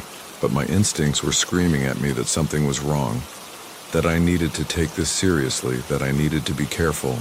I'd heard stories over the years about cargo thieves who followed trucks to isolated locations, about hijackings and robberies that started with seemingly innocent vehicles trailing truckers for hours before making their move. I decided to try an experiment. Instead of using the restroom and getting back on the highway quickly like I'd planned, I deliberately stayed at the rest area for over half an hour, drinking coffee slowly and watching through the window to see what the van would do. For the entire time, those brake lights stayed visible on the shoulder. The van neither leaving nor pulling into the rest area, just waiting. When I finally did get back in my truck and returned to the highway, the van pulled out onto the road just seconds after I passed it, falling into formation behind me again at that same exact distance, like we'd never been separated at all. I tried several more tactics over the next few hours, varying my speed dramatically, taking unexpected exits and getting back on the highway, moving between lanes, but nothing worked. The van stayed with me like my own shadow, anticipating my moves, matching my actions, never getting closer but never falling behind either. As the night wore on and the traffic became even sparser, with sometimes 15 or 20 minutes passing without seeing another vehicle, I became increasingly convinced that something terrible was going to happen, that eventually this cat and mouse game would end with the van making its move, whatever that move might be. The strangest thing started happening around 3 in the morning, in that deepest part of the night when you're fighting fatigue and your mind starts playing tricks on you. I would look in my mirrors expecting to see the white van behind me, and sometimes it would be there exactly as expected. But other times, just for a moment, I could have sworn I saw something different. The van would seem to flicker or waver, and for just a second I'd see what looked like a much older vehicle, something from decades ago, or sometimes I'd see what looked like empty highway with no van at all, and then I'd blink and the white van would be there again, solid and real and following relentlessly. I told myself it was exhaustion, that I was seeing things because I'd been driving too long and was too stressed, but the visions were disturbingly vivid and consistent. Around 4:30 in the morning, as the first hints of dawn were starting to lighten the eastern sky from black to deep gray, I saw a 24-hour truck stop ahead with bright lights and multiple vehicles visible in the parking lot. I made a split-second decision and pulled off, swinging my rig into the crowded lot and parking between two other trucks where I'd be visible and surrounded by people. I sat there with my engine running, watching my mirrors, waiting to see what the van would do. It slowed down as it passed the truck stop entrance, and I could feel eyes on me even though I couldn't see through the glare of the headlights. And then it continued on down the highway and disappeared into the growing dawn. I sat there for another hour, waiting to see if it would come back, if it would circle around or park somewhere nearby. But it never reappeared. When full daylight came and the truck stop was bustling with the morning rush of drivers getting coffee and fuel, I finally felt safe enough to continue my trip. I drove the rest of the way to Denver without incident, never seeing the white van again, and I completed my delivery and my return trip without any problems. But the experience left me shaken in a way that's hard to explain, changed something in how I see the highway and the other vehicles around me. I've tried to research whether other drivers have had similar experiences, whether there are reports of a white van that follows truckers through the night, but I've never found anything concrete. Just vague stories and rumors that might be about the same thing, or might be completely different. Some truckers I've talked to have had experiences with vehicles that followed them for unusually long periods, but none quite like mine. None that involved the persistent, almost supernatural quality of that white van that seemed to anticipate my every move, and that flickered in and out of existence in my mirrors, like it wasn't quite real. I still drive that route regularly, and I'm always watching my mirrors now, always checking to see if a white van has fallen in behind me, always ready to pull off at a crowded truck stop if I see those headlights that seem just a little too bright, that seem to follow just a little too perfectly. So far it hasn't come back, but I know that some night it might. That somewhere on a dark highway the white van is still driving, still looking for trucks to follow, still playing out its mysterious and frightening pattern through the endless American night. Story 9. The Face in My Rear Camera from Big. Joe, modern trucks come equipped with all kinds of technology that we never had back in the old days. And one of the most useful additions in recent years has been the backup camera system that gives you a clear view of what's behind your trailer when you're reversing or maneuvering in tight spaces.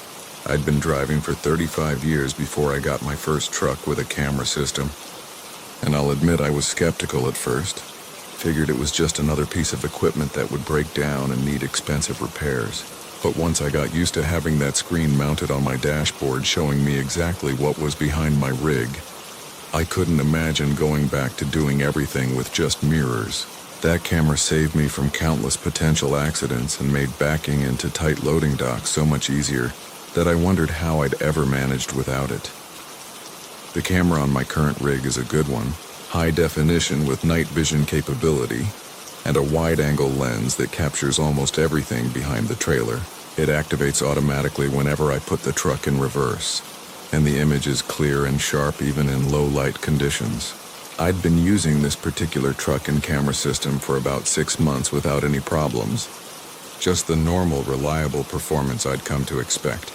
When something started appearing in my camera feed that shouldn't have been there, something that made me question my own sanity and made me dread putting my truck in reverse. It started on a delivery run to a warehouse on the outskirts of Memphis, one of those industrial areas where the buildings are all identical concrete boxes, separated by wide parking lots and loading areas. I'd arrived just after sunset and was preparing to back into my assigned dock, so I shifted into reverse and glanced at my camera screen to line up my approach. That's when I saw it for the first time. Just for a moment, just a flash of something that my brain registered, but that was gone before I could really focus on it. It looked like a face, pale and distorted, appearing in the upper right corner of the screen for maybe half a second before vanishing. I blinked and looked again, but there was nothing there except the normal view of the empty loading dock and the concrete wall of the warehouse. I told myself I'd imagined it, that it had been a trick of the light or a reflection on the camera lens or Maybe just my tired eyes seeing patterns in the shadows. I completed my backing maneuver without any problems, delivered my cargo, and headed out for my next pickup without giving it much more thought. But 2 days later, at a completely different location in Arkansas, it happened again. I was backing into a tight spot at a truck stop, watching my camera screen carefully to avoid hitting the truck parked next to my space, when the face appeared again. This time it was there for longer, maybe 2 or 3 seconds, and it was clearer, detailed enough that I could make out features even though they were twisted and wrong somehow. Not quite human even though they were close enough to human to be deeply disturbing. The face was pale, almost gray in the night vision display of my camera, with eyes that were too large and too dark like empty holes in the pale expanse of skin. The mouth was open in what might have been a scream or a gasp, stretched wider than any human mouth should be able to open, and it was looking directly at the camera, directly at me through the screen, with an expression of such desperate need or hunger or pain that it made my stomach clench and my hands go cold on the steering wheel. Then it was gone again, the screen showing nothing but the normal view of the truck stop parking lot, as if it had never been there at all. I sat there with my truck in neutral, my heart pounding, staring at that camera screen and waiting to see if the face would reappear. After several minutes of nothing but normal camera feed, I finished parking and shut off my engine, but I couldn't shake the image of that face from my mind. I spent that night in my sleeper berth tossing and turning, unable to get comfortable, jerking awake every hour or so from dreams where that pale face was pressed against my windshield, or appearing in all my mirrors or floating in the darkness of my cab. By morning I was exhausted and jumpy, and I seriously considered taking my truck to a mechanic to have the camera system checked, thinking maybe there was a malfunction or some kind of interference causing false images to appear on the screen. But I didn't go to a mechanic, partly because I was embarrassed to try to explain what I was seeing, and partly because I was afraid they'd tell me there was nothing wrong with the camera, which would mean the problem was with me, with my perception or my mental state. So I just kept driving, kept making my deliveries, and tried to avoid looking at that camera screen any more than absolutely necessary. But the face kept appearing, becoming more frequent and staying visible for longer periods each time. It started showing up every single time I put the truck in reverse. No longer just a brief flash, but a persistent presence that would hover in the frame for the entire time I was backing up, watching me with those terrible empty eyes, its mouth opening and closing as if it were trying to speak or scream, but no sound was coming out. The worst part was that the face seemed to be getting closer to the camera with each appearance, moving from the edges of the frame toward the center, getting larger and more detailed until I could see things I didn't want to see. I could see that the skin had a translucent quality, like I was looking at something that wasn't quite solid, and I could see what might have been veins or some other structure visible beneath the surface. I could see that the eyes, those horrible dark empty eyes, had depth to them, like they were tunnels or wells that went back impossibly far. And I could see that the expression on the face was changing, evolving from that initial look of desperation into something that looked more like recognition, like whoever or whatever this face belonged to was starting to know me, starting to focus specifically on me rather than just appearing randomly. I tried everything I could think of to make it stop. I had the camera system checked by a technician who assured me it was working perfectly and showed no signs of malfunction or interference. I tried cleaning the camera lens obsessively, thinking maybe there was something on it causing false images.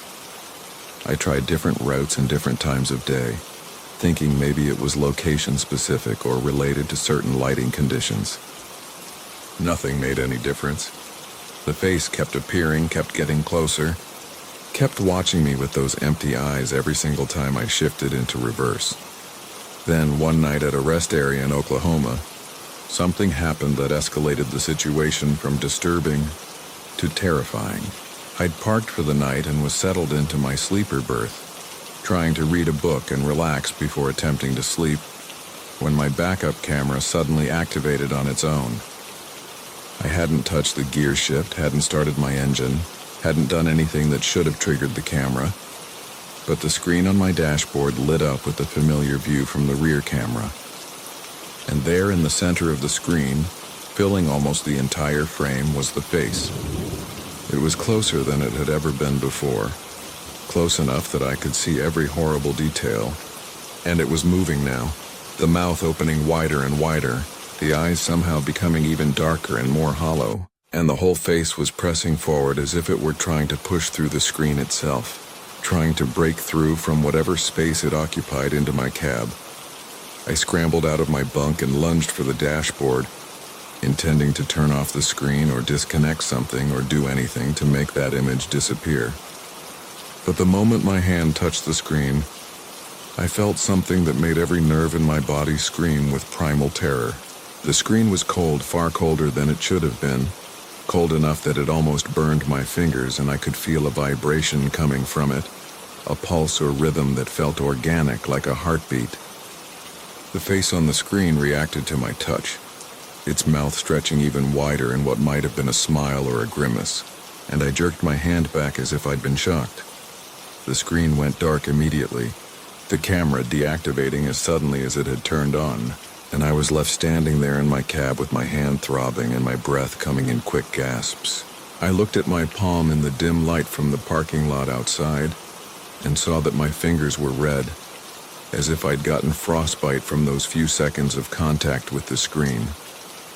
The skin was sensitive and painful to the touch, and it stayed that way for several days afterward. A constant reminder of that moment of contact with whatever was appearing in my camera. After that night, I made a decision. I couldn't keep driving with that camera system, couldn't keep seeing that face watching me, couldn't risk whatever was trying to come through that screen actually succeeding. So I took my truck to a dealer and had them completely remove the backup camera system, disconnect it entirely, and replace the screen with a standard navigation unit that had no camera input. The service manager thought I was crazy, couldn't understand why anyone would want to remove such a useful feature. But I insisted, and eventually he did what I asked. When I picked up my truck after the work was done, I felt a sense of relief so profound it almost made me dizzy. That was 3 months ago now, and I'd been driving without a backup camera ever since, relying on my mirrors and my experience like I did for the first 35 years of my career. It's more challenging, especially in tight spaces, and I've had a few close calls that the camera would have prevented, but I don't care. I'd rather struggle with difficult backing maneuvers than risk seeing that face again. Risk having it get closer and closer until whatever it wanted actually happened. Sometimes at night, when I'm parked and trying to sleep, I think about what that face was and what it wanted from me. Was it something that lived in the electromagnetic signals of the camera system? Something that could travel through wires and screens? Was it a ghost or spirit that had somehow latched onto me or my truck? Or was it something even stranger? Something from a place or dimension that doesn't normally intersect with our own, but that can sometimes peek through into our world via the technology we've created? I don't have answers to those questions, and I'm not sure I want them. What I do know is that I've heard from a few other drivers since then, guys who've mentioned in passing, that they've seen strange things in their backup cameras, faces or figures that appear and disappear, images that don't match what's actually behind their trucks. When I hear those stories, I want to warn them, want to tell them to get rid of their camera systems before whatever is appearing gets too close. But I hold back because I know how crazy it sounds. Know that they probably wouldn't believe me anyway, so I just make vague suggestions about camera malfunctions and interference. And I hope that whatever appeared in my camera doesn't find its way into theirs. And every time I see a truck with a backup camera screen glowing on the dashboard, I feel a small chill of remembered fear, and I'm grateful that my own screen is dark and will stay that way for as long as I'm driving. Story 10. The Shadow. Standing in my headlights, from Yoy. Silent Steve driving at night has always been a meditative experience for me. Something about the darkness and the limited visibility and the way your headlights create a small bubble of light, pushing back against the endless black that makes the mind wander and think about things you might not consider during the busy daylight hours. I've driven millions of miles in the darkness over my 28 years as a trucker, and I've seen all kinds of things illuminated in my headlight beams, from wildlife to weather phenomena, to the occasional drunk pedestrian stumbling along the shoulder where they shouldn't be.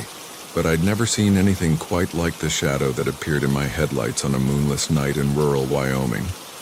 A shadow that didn't behave like shadows are supposed to behave. A shadow that seemed to have a will and an awareness of its own. I was hauling electronics from Salt Lake City to Cheyenne, running through the night because the daytime temperatures had been brutal, and I preferred to drive in the cooler darkness. The highway was one of those remote stretches where you might see another vehicle every 20 or 30 minutes if you're lucky, where the landscape is nothing but sagebrush and empty rolling hills extending to a horizon you can't see in the darkness. There were no towns, no rest areas, no gas stations, nothing but the road and the night and the endless expanse of high desert on all sides. My headlights were the only significant source of light for miles in every direction, and the darkness beyond their reach was absolute and complete. I'd been driving for about 3 hours since my last stop, and I was settled into that comfortable rhythm where your hands and eyes do their job almost automatically, while your mind drifts and processes thoughts. The radio had lost all signals long ago, so I was driving in silence except for the low rumble of my engine and the whisper of wind around my cab. That's when I first noticed something unusual in the road ahead. Caught at the very edge of my headlight range where the light starts to fade into darkness, it looked like a person standing in the middle of the road, perfectly still, and my first instinct was to brake and prepare to stop, thinking it was someone who needed help or who was in some kind of trouble. But as my headlights got closer and should have illuminated the figure more clearly, I realized something was very wrong. The figure wasn't becoming clearer or more detailed as I approached. It was staying exactly the same. A dark silhouette that seemed to absorb light rather than reflect it. And it wasn't a normal human shape. It was too tall and too thin, with proportions that were just wrong enough to make my instincts scream danger, even though I couldn't immediately articulate what was wrong about it. I slowed down significantly, my truck dropping from 60 miles per hour to maybe 35, and I watched that figure carefully, trying to understand what I was seeing. The shadow, because that's what it was, just a shadow without any apparent source or substance, remained motionless in the center of my lane as I approached. I moved partially into the other lane, preparing to go around it, assuming that whatever weird optical illusion or atmospheric condition was creating this apparent shadow would resolve itself once I got close enough. But here's what made my blood run cold and made me seriously consider just stopping my truck and refusing to go any further. As I started to move around the shadow, it moved too. Not walking or running or moving in any normal way, but simply relocating, appearing a few feet to the side so that it was once again directly in my path, once again standing in the center of my lane where I would have to drive through it or around it. I stopped my truck completely then, maybe 100 feet from the shadow, and I just sat there with my engine idling and my hands gripping the wheel, trying to decide what to do. The shadow remained perfectly still, a dark human-shaped outline against the slightly less dark background of the night sky. And even though it had no visible eyes or face, I had the overwhelming sensation that it was watching me, studying me, waiting to see what I would do. I considered backing up and turning around, heading back the way I'd come and finding a different route, but that would add hours to my trip, and besides, I couldn't shake the feeling that running away would be the wrong choice, that it would show weakness or fear that might trigger some response I didn't want to experience. So I made a decision that was either very brave or very stupid, and I'm still not sure which. I shifted back into gear and started driving forward slowly, heading straight toward that shadow with my headlights at full brightness, determined to drive right through it and prove to myself that it was nothing but an illusion or a trick of light and darkness. As I got closer, the shadow remained motionless, and I could see it in more detail now, even though it was still just a silhouette.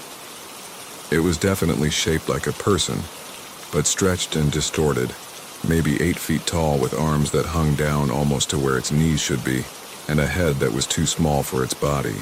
And it was so dark, so perfectly black that it seemed to create a hole in the world, a space where light went to die. When my truck was maybe 20 feet away from the shadow, it did something that made me gasp and nearly lose control of my vehicle. It raised one of those two long arms and pointed directly at me. Not at my truck, but specifically at me in the cab, as if it could see through the metal and glass and darkness and was singling me out for attention. Then it took a step forward, not walking like a person walks, but gliding, moving without any visible motion of legs or feet, just relocating itself closer to my truck in a motion that was so unnatural it made my stomach turn. I kept driving, my knuckles white on the steering wheel, my foot steady on the accelerator even though everything in me wanted to stop or turn or flee, and I drove straight into that shadow. For a moment, maybe 2 or 3 seconds, my entire truck was engulfed in complete darkness. Not just normal nighttime darkness, but absolute blackness. So total and complete that I couldn't see anything. Not my dashboard, not my hands on the wheel, not even the faint glow of my instrument lights. It was like being blind, like existing in a void where light had never been invented, and in that moment of perfect darkness I heard something that will haunt me for the rest of my life. It was a voice, if you can call it that. More like a whisper that came from everywhere and nowhere. A sound that bypassed my ears entirely and spoke directly into my mind. It said just 2 words, clear and distinct and utterly terrifying in their simplicity. It said, "Not yet." Then the darkness lifted as suddenly as it had descended, and I was through to the other side, my truck emerging back into the normal reach of my headlights as if nothing had happened. I immediately looked in all my mirrors, expecting to see the shadow behind me, but there was nothing there except empty highway and darkness. I checked my side mirrors and my passenger mirror and looked back over my shoulder through the window of my sleeper berth, but the road behind me was completely empty, the shadow gone as if it had never existed. My hands were shaking so badly I had to pull over, and I sat there on the shoulder with my hazard lights flashing, trying to calm down and make sense of what had just happened. I've thought about those 2 words constantly in the months since that night, turned them over in my mind, tried to understand what they meant. Not yet implies that something is coming, that there's an event or a moment in the future that the shadow was referring to, but I don't know what that event is or when it will happen. Was it a warning, a threat, a promise? And what did it mean that my time hadn't come yet? That whatever the shadow represented wasn't ready for me? I've driven through that same stretch of highway several times since then, always at night because I can't seem to help myself, because I need to know if the shadow will appear again, if it has more to tell me, if I can understand what it was and what it wanted. But it's never reappeared, at least not to me. Though I've heard whispers from other drivers about a shadow figure on that highway, about a presence that stands in the road and watches trucks pass, about a darkness that sometimes swallows vehicles whole for a few seconds before releasing them back into the normal world. Some drivers claim they've driven through it like I did, and a few say they heard words too. Different words, but always short and cryptic and disturbing. One driver said the shadow told him soon, another said it whispered 3 more, and yet another claims it said nothing but laughed.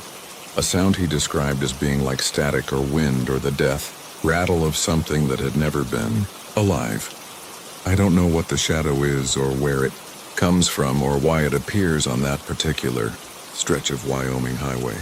I don't know if it's something supernatural or something that science just hasn't explained yet, or something from another dimension or reality that occasionally bleeds through into ours.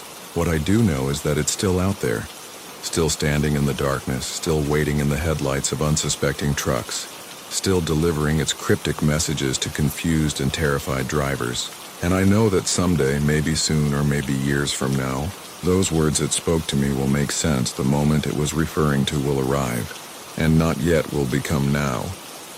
I try not to think about what that moment will be. Try not to imagine what will happen when my time finally comes, whatever that means. But on dark nights when I'm alone in my truck pushing through the endless American darkness, I sometimes see shadows in my peripheral vision that might be nothing or might be something. And I remember that voice speaking directly into my mind, and I wonder if I'll be ready when not yet becomes yes. Story 11. The woman who appeared in my sleeper mirror from Lonely Larry. Every modern truck sleeper cab comes equipped with a mirror, usually mounted on the wall or on a storage compartment, so drivers can check their appearance before heading into a shipper's office or starting their day. I never paid much attention to mine in all my years of driving. It was just there. A functional object I used once or twice a day without giving it any thought. The mirror in my current truck was standard issue, maybe 2 feet tall and a foot wide, mounted on the wall at the foot of my bunk where I could see it when I was lying down if I tilted my head the right way. I'd been driving this particular rig for almost 2 years, sleeping in that bunk hundreds of nights, using that mirror for its intended purpose, and never experiencing anything unusual or unexpected. That all changed on a cold February night when I was parked at a rest area in Montana and I woke up to find someone looking back at me from that mirror. Someone who definitely shouldn't have been there. I'd had a long day of driving and had pulled into the rest area around 10 in the evening, exhausted and ready for sleep. I'd done my usual routine, checking my load in my truck, brushing my teeth, changing into comfortable clothes, and climbing into my bunk with the curtains drawn around my sleeping area for privacy. I'd fallen asleep quickly, that deep, exhausted sleep that comes after a hard day of physical and mental work, and I slept dreamlessly for several hours. What woke me up, I'm not entirely sure. Maybe some sound from outside, or maybe just that internal clock that sometimes wakes you for no reason, but I found myself suddenly alert in the darkness of my sleeper cab, blinking and trying to remember where I was and what day it was. That's when I saw her in the mirror, a woman's face looking back at me from the reflection, clear and detailed despite the darkness. She appeared to be in her 30s or 40s with long dark hair and pale skin, and she was looking directly at me with an expression that I couldn't quite read, but that made my blood run cold. The rational part of my brain immediately started trying to explain what I was seeing, telling me that it must be a reflection of something outside. Or that I was still partially asleep and dreaming. Or that the shadows and dim light were creating an illusion that looked like a face. But as I stared at that reflection, fully awake now with my heart starting to pound, I realized that none of those explanations made sense.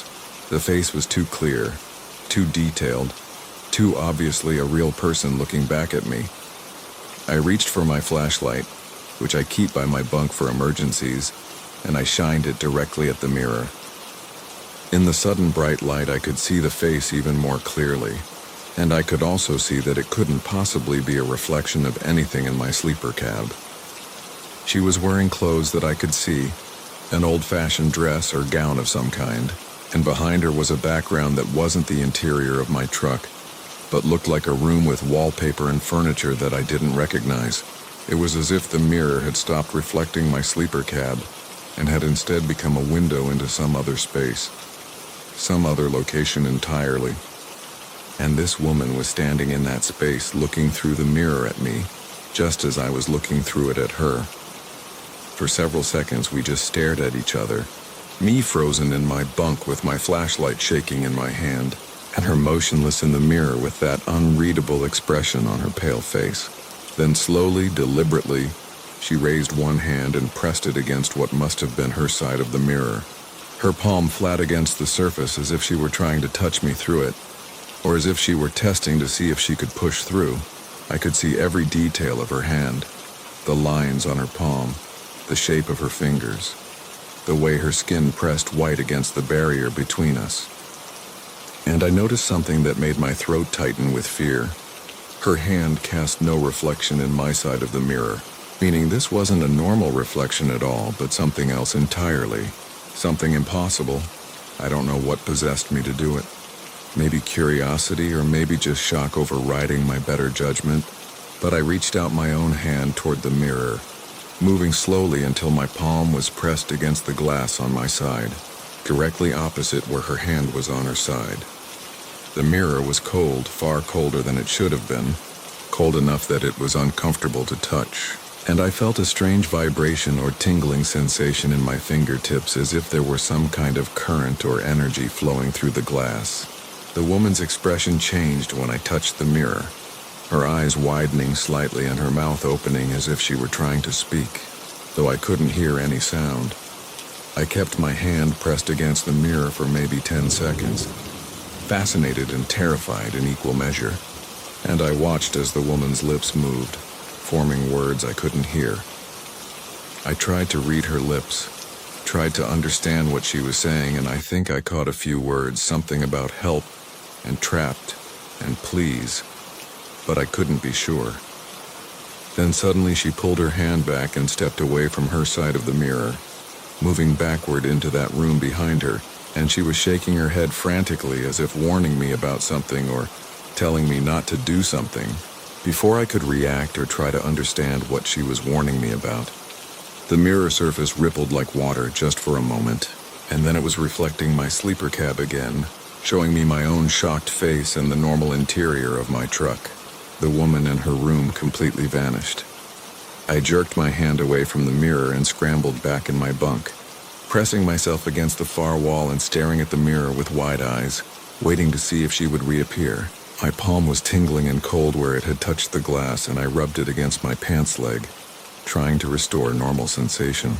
The mirror remained stubbornly normal, just showing the regular reflection of my sleeper cab, and after several minutes of watching it without seeing anything unusual, I started to convince myself that I'd imagined the whole thing, that I'd been more asleep than awake and had experienced some kind of vivid waking dream.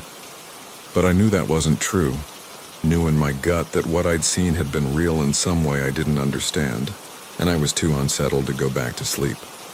I turned on all the lights in my sleeper cab and I sat up in my bunk, staring at that mirror and thinking about the woman's face, about her warning expression, about those words I thought I'd read on her lips. I got up and examined the mirror closely, looking for anything unusual about it, any signs that it was different from a normal mirror or that it had been modified or tampered with in some way. But it was completely ordinary, just a standard truck sleeper mirror, the kind you could buy at any truck stop or in any RV supply catalog.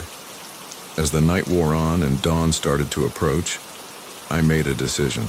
I couldn't keep that mirror in my truck, couldn't risk having another encounter with whatever I'd seen, couldn't take the chance that next time the barrier between my world and that other space might be thinner, or might fail entirely. So as soon as there was enough light to work by, I removed the mirror from the wall using a screwdriver to take out the mounting brackets that held it in place. I carried it out to a dumpster at the rest area and I threw it away, buried under garbage bags and other refuse, and I felt an immediate sense of relief as soon as it was out of my truck. I drove the rest of that day without a sleeper mirror, and when I got to my destination, I stopped at a truck supply store and bought a new one. Different brand, different style, just to be sure there was nothing carried over from the old one. I installed it in a slightly different location on the wall, and I've been using it ever since without any problems. No mysterious faces appearing, no windows opening into impossible rooms, just a normal mirror showing normal reflections. But I've never forgotten that woman's face. Never stopped wondering who she was and where that room was and what she was trying to warn me about when she shook her head and stepped back into the darkness behind her. Sometimes late at night, when I'm alone in my sleeper and the lights are low and I'm in that state between waking and sleeping, I think I catch a glimpse of movement in my new mirror, a shadow passing across the reflection that doesn't correspond to anything in my cab. And sometimes I think I see a pale hand pressed against the glass from the inside, fingers splayed out as if reaching for help or trying to push through into my world. But when I look directly at the mirror, it's always normal, always showing just what it should show.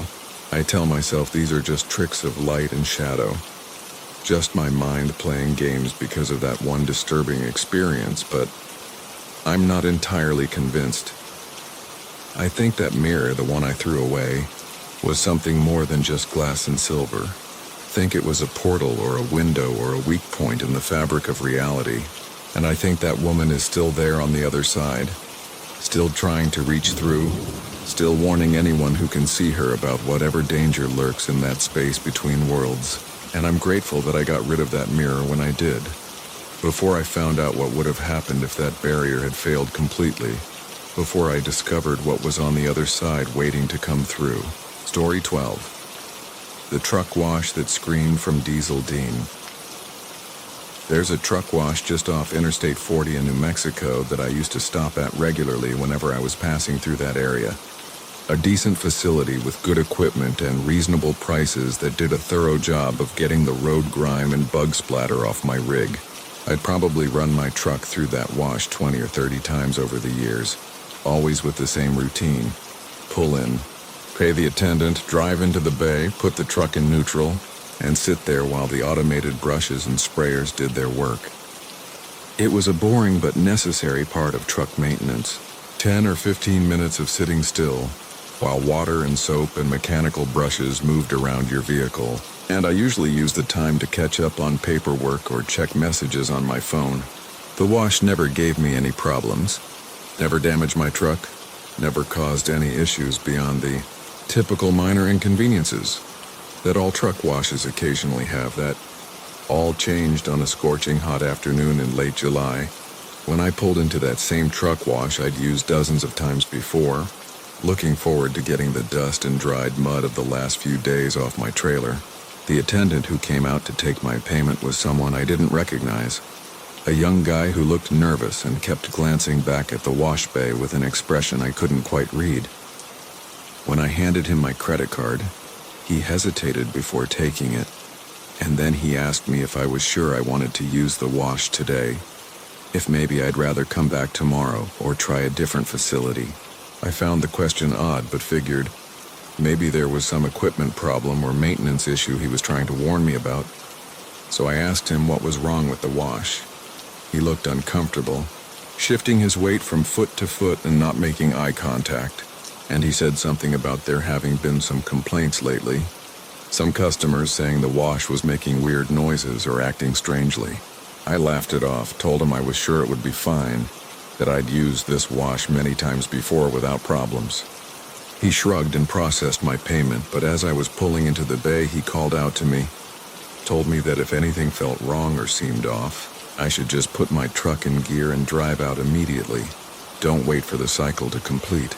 I waved acknowledgement, but didn't think much of his warning.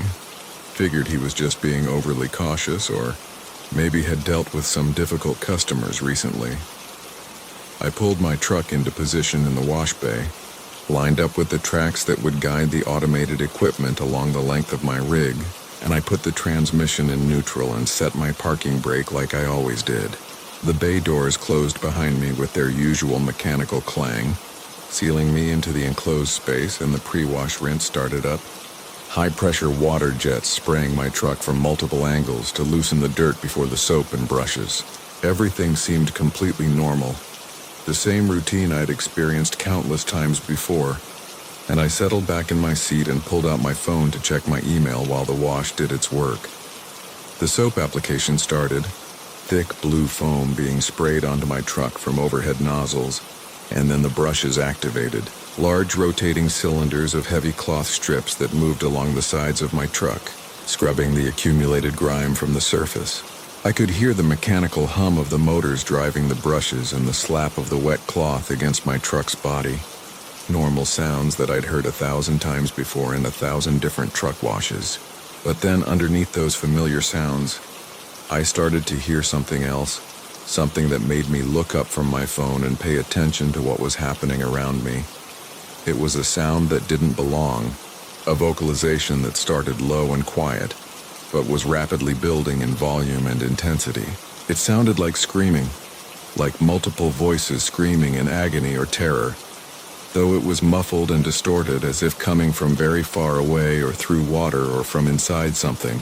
My first thought was that there must be other people in the facility, maybe in an adjacent bay or in the office area, and that something had happened to them, some kind of accident or emergency. I reached for my door handle, preparing to get out and see if someone needed help.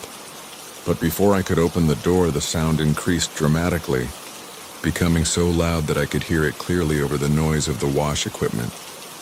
The screaming was coming from all around me, echoing off the concrete walls of the wash bay, and it was the most horrible sound I'd ever heard, full of pain and fear and desperation. It wasn't coming from any specific direction. It was coming from everywhere at once, as if the wash bay itself were screaming, as if the water and soap and brushes were somehow producing these terrible cries. I looked out my windows, trying to see if there was any visible source for the sounds, and that's when I noticed something that made my skin crawl. The soap foam on my windshield wasn't behaving normally, wasn't just sliding down the glass in random patterns, but seemed to be forming shapes, recognizable shapes that looked disturbingly like faces, human faces twisted in expressions of agony, mouths open wide in silent screams that matched the sounds filling the air. The brushes were still moving along my truck, still scrubbing mechanically. But now, when I looked at them, I could see that the rotating cloth strips seemed to have faces in them too. Features appearing and disappearing in the moving fabric, eyes and mouths materializing for a moment before being swept away by the rotation, only to reappear a second later. And the water, the rinse water that was cascading down from the overhead sprayers, seemed to be red now instead of clear, running down my windshield in thick rivulets that looked exactly like blood, complete with the consistency and color of real blood rather than water. The screaming was getting louder, building to a crescendo that was actually painful to my ears, and I remembered what the attendant had told me about driving out immediately if anything seemed wrong. This definitely qualified as wrong as anything I'd ever experienced, and I reached for my gear shift, preparing to put the truck in drive and smash my way through the bay door if necessary. But before I could shift gears, the brushes suddenly stopped moving, freezing in place along the sides of my truck, and the water shut off, and the screaming cut off as abruptly as if someone had flipped a switch, leaving me sitting in sudden silence that was somehow more unsettling than the noise had been. The soap foam on my windshield, which had been forming those terrible faces just seconds before, slid down the glass normally now, revealing clear visibility again. The brushes hanging motionless beside my truck looked completely ordinary, just wet cloth strips on mechanical frames with no hint of the faces I'd seen in them. And the water dripping from my truck was clear again, just normal rinse water without any trace of the blood-like color it had shown moments before. For several seconds I just sat there, my hand still on the gear shift, my heart pounding and my breath coming fast and shallow, trying to understand what had just happened and whether I'd imagined the whole thing. Then the bay doors opened, the exit doors that I should drive through to leave the facility, and I could see the attendant standing outside in the bright sunshine, waving me forward to indicate I should drive out. I didn't need any more encouragement. I put my truck in gear and drove out of that wash bay as quickly as I could safely manage, my tires squealing slightly on the wet concrete as I accelerated. The attendant approached my window once I was clear of the bay, and when I looked at his face, I saw an expression of relief mixed with something that might have been apology or sympathy. He didn't ask me if I'd experienced anything unusual, didn't offer any explanation, just told me to have a safe trip and turned away quickly, heading back toward the office. I should have driven away immediately. Should have just put that place behind me and never looked back, but I couldn't let it go without at least trying to get some answers. I parked in the lot next to the wash facility and I walked back to the office, where I found the attendant sitting behind a desk looking pale and tired. When he saw me, he sighed like he'd been expecting me to come back, and before I could say anything, he started talking. He told me that the wash bay had been having problems for about 3 months.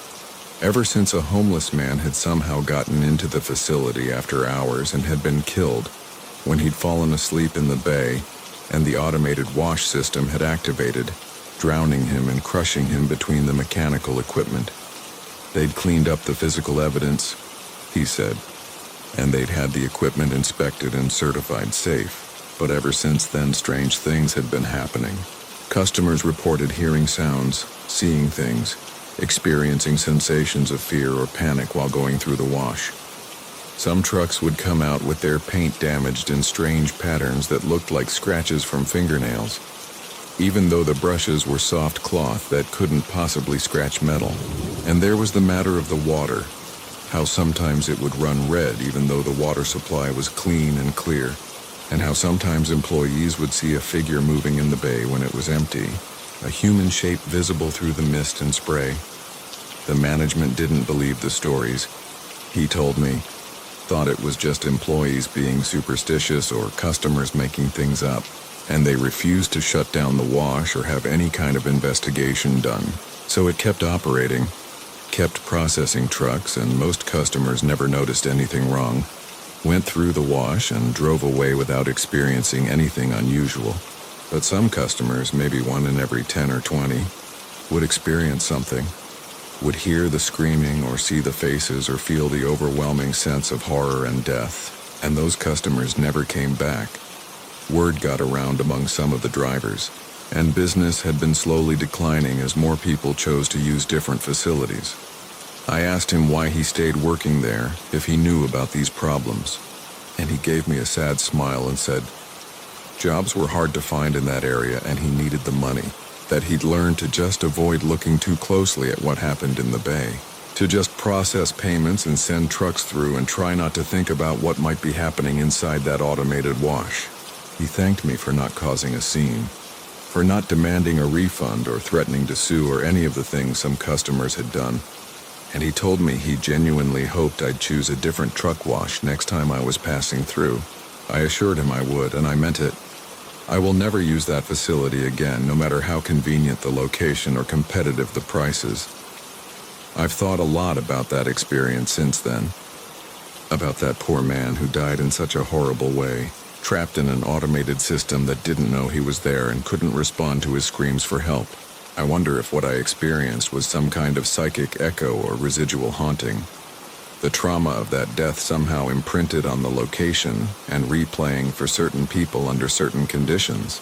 Or maybe it was the actual spirit of the dead man, trying to communicate his terror and pain, trying to make sure that what happened to him would never be forgotten.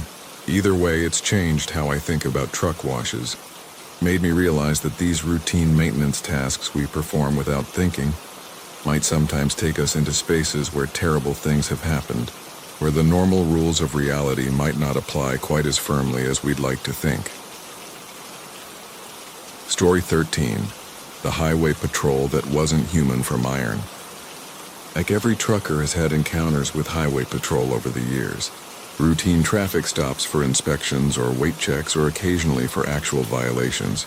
And most of these interactions are professional and unremarkable, even if they're inconvenient.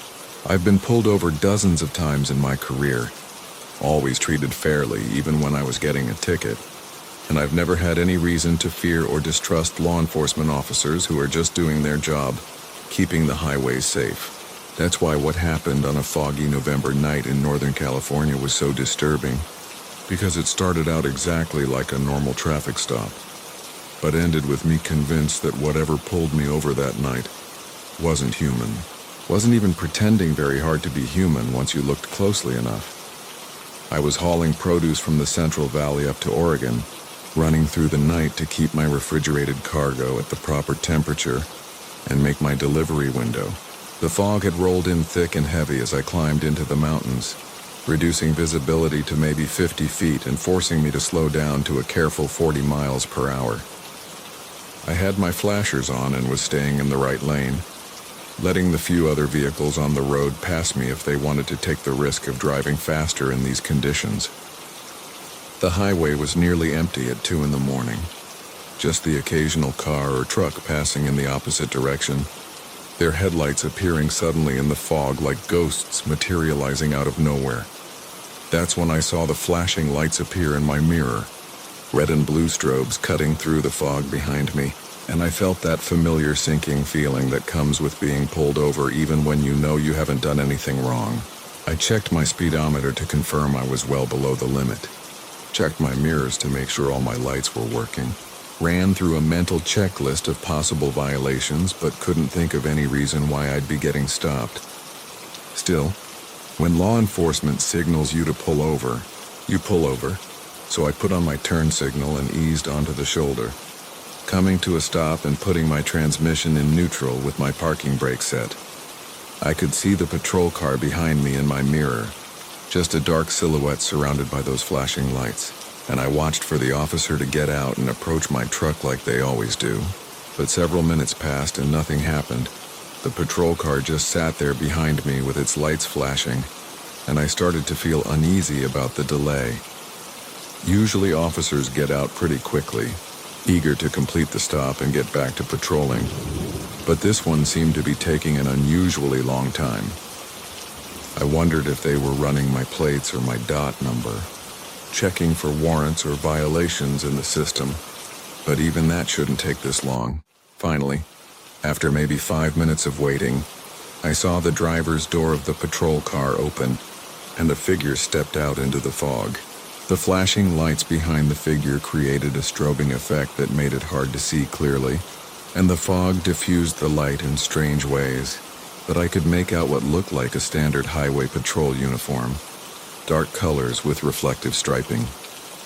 The figure started walking toward my truck with that distinctive, authoritative stride that law enforcement officers develop, and I rolled down my window and got my license and registration ready, preparing for the standard questions about where I was going and what I was hauling and could I step out of the vehicle, please.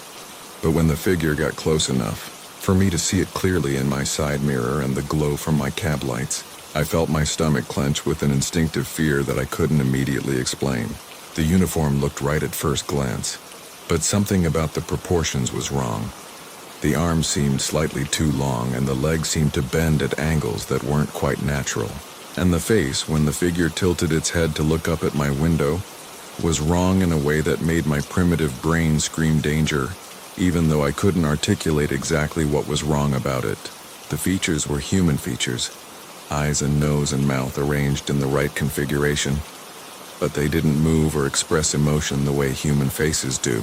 The eyes didn't blink, just stared up at me with an intensity that felt predatory, and the mouth was set in something that might have been intended as a professional, neutral expression, but looked more like a poor imitation of what a mouth should look like. The lips too thin and stretched too tight over what I could swear were too many teeth, and the skin had a quality to it that reminded me of rubber or plastic, smooth and unblemished in a way that real human skin never is. No pores or texture or any of the small imperfections that make skin look alive. The figure spoke, and the voice was all wrong too, coming out flat and monotone like it was being produced by a computer, text-to-speech program rather than actual vocal cords. It asked for my license and registration using the exact words you'd expect to hear at a traffic stop, but without any of the natural inflection or rhythm of human speech. Each word perfectly spaced and perfectly pronounced in a way that was deeply unsettling. I handed over my documents through the window, trying to keep my hand steady even though my heart was racing, and I watched as the figure took them with fingers that seemed to have too many joints, bending in places where human fingers shouldn't bend. The figure examined my documents, holding them up close to its face in a way that seemed wrong, and I noticed that its head tilted at an angle that would have been uncomfortable for a human neck, rotated further than our anatomy allows. Then it spoke again, that same flat artificial voice, and asked me to step out of the vehicle for a safety inspection. Everything about the request was standard procedure, exactly what a real officer might ask, but every instinct I had was screaming at me not to get out of my truck, not to put myself within reach of whatever this thing was. I made a split-second decision that was either very smart or very disrespectful, depending on whether my instincts were right or wrong. I told the figure that I'd prefer to stay in my vehicle, and that if there was a problem with my truck or my documentation, I'd be happy to have it inspected at the next way station or by a different officer. The figure's head tilted the other direction, that unnatural rotation again, and it repeated its request in exactly the same words with exactly the same inflection, like a recording being played back. When I again declined and said I wanted to call my dispatcher to report the stop, the figure did something that confirmed all my fears and made my blood run ice cold. It smiled, or at least it made its mouth do something that might have been intended as a smile, but looked more like a predator baring its teeth. The mouth stretched wider than any human mouth should be able to stretch, revealing what were definitely too many teeth, small and sharp and arranged in rows like a shark, rather than the normal human dental structure. And its eyes, those unblinking eyes that had been staring at me with such intensity, changed somehow. The pupils dilating or contracting or doing something that made them look less like human eyes and more like camera lenses focusing and refocusing, mechanical and artificial. I reached for my phone with shaking hands, keeping my eyes on the figure outside my window, and I started to dial 911 to report what was happening. But before I could complete the call, the figure stepped back from my truck and started walking back toward the patrol car, moving with that same unnatural stride, joints bending in ways that weren't quite right. I watched in my mirror as it reached the patrol car and got back in, and then the flashing lights turned off and the vehicle started to back up, disappearing into the fog behind me. I sat there for a long moment, my phone still in my hand, trying to decide if I should complete the 911 call and report what had just happened. But what would I say? That I'd been pulled over by something that looked like a highway patrol officer but wasn't quite human? That I'd been so spooked by something I couldn't even properly articulate that I'd refused to comply with what appeared to be a lawful order?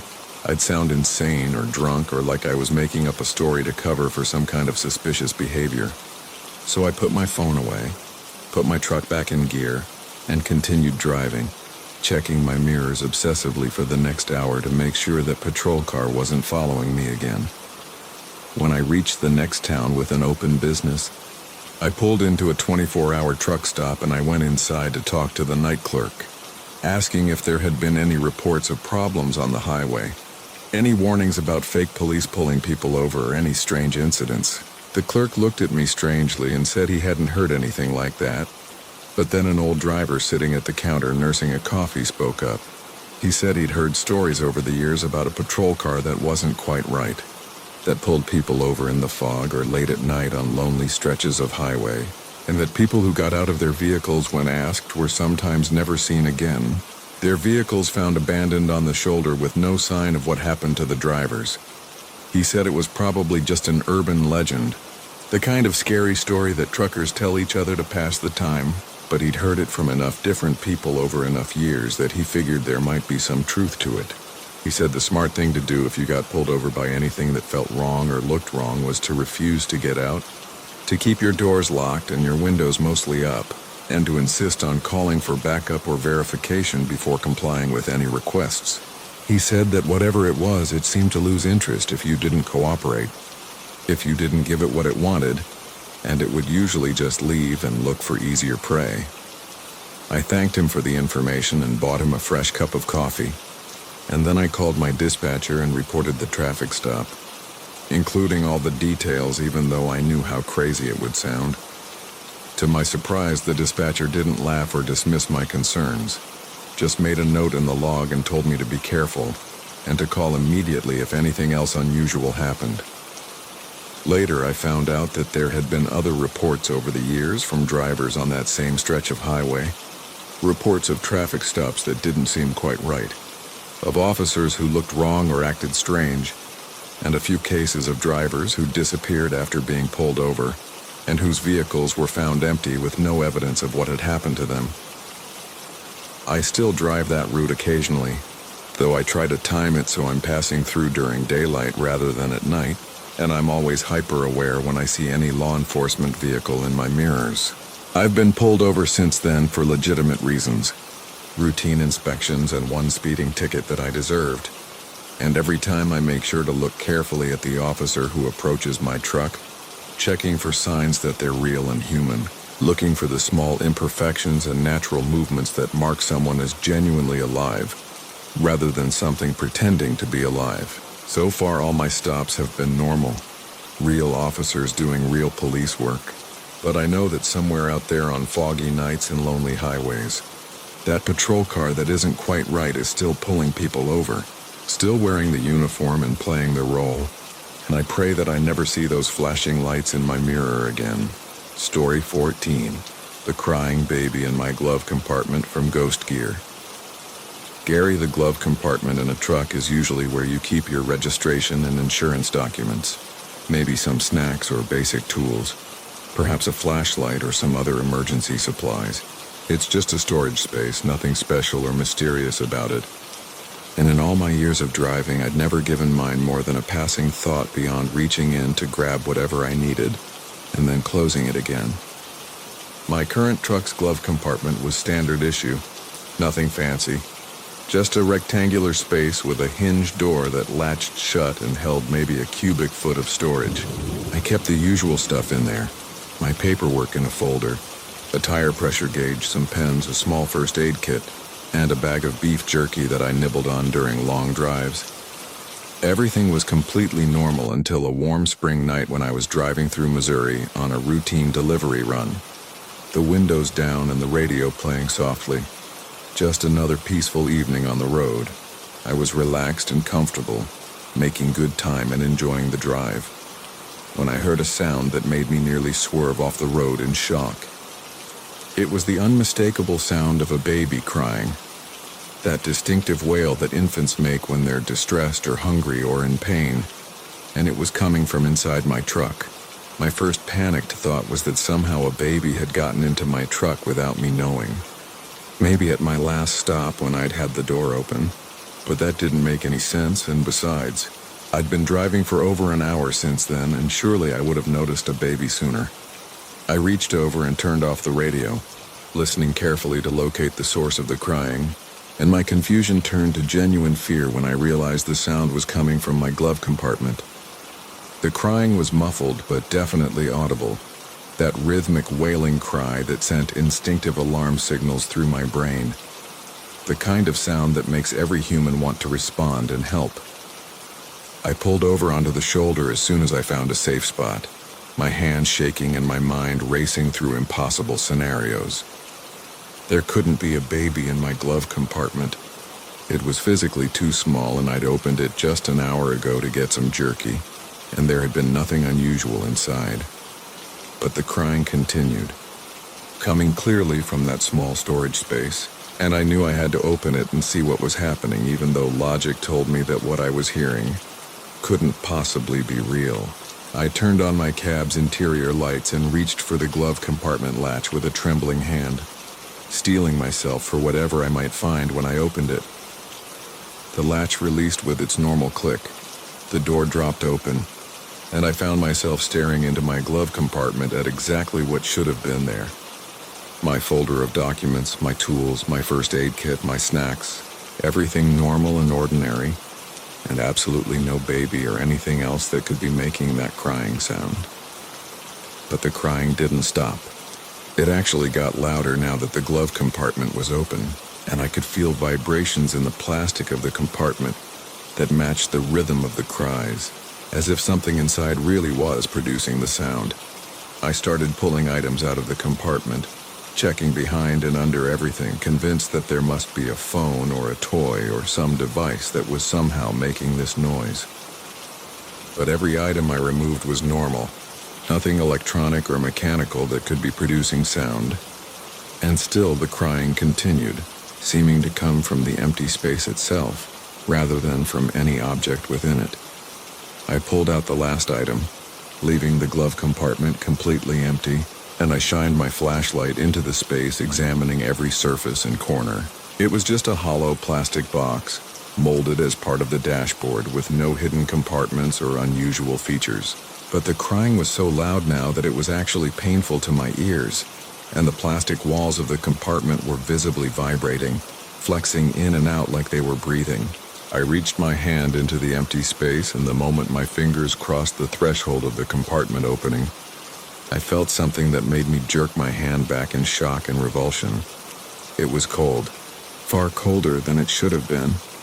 Cold enough that it hurt to touch, and there was a wetness or dampness in the air that made my fingertips feel clammy, and there was pressure, like invisible hands or forces were pressing against my hand from all sides, trying to push it away or pull it deeper. I couldn't tell which.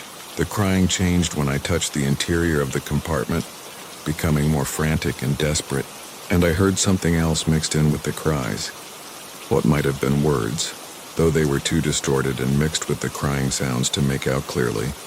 I pulled my hand completely away and sat back in my seat, staring at that open glove compartment and listening to the impossible sound of a baby crying from an empty plastic box.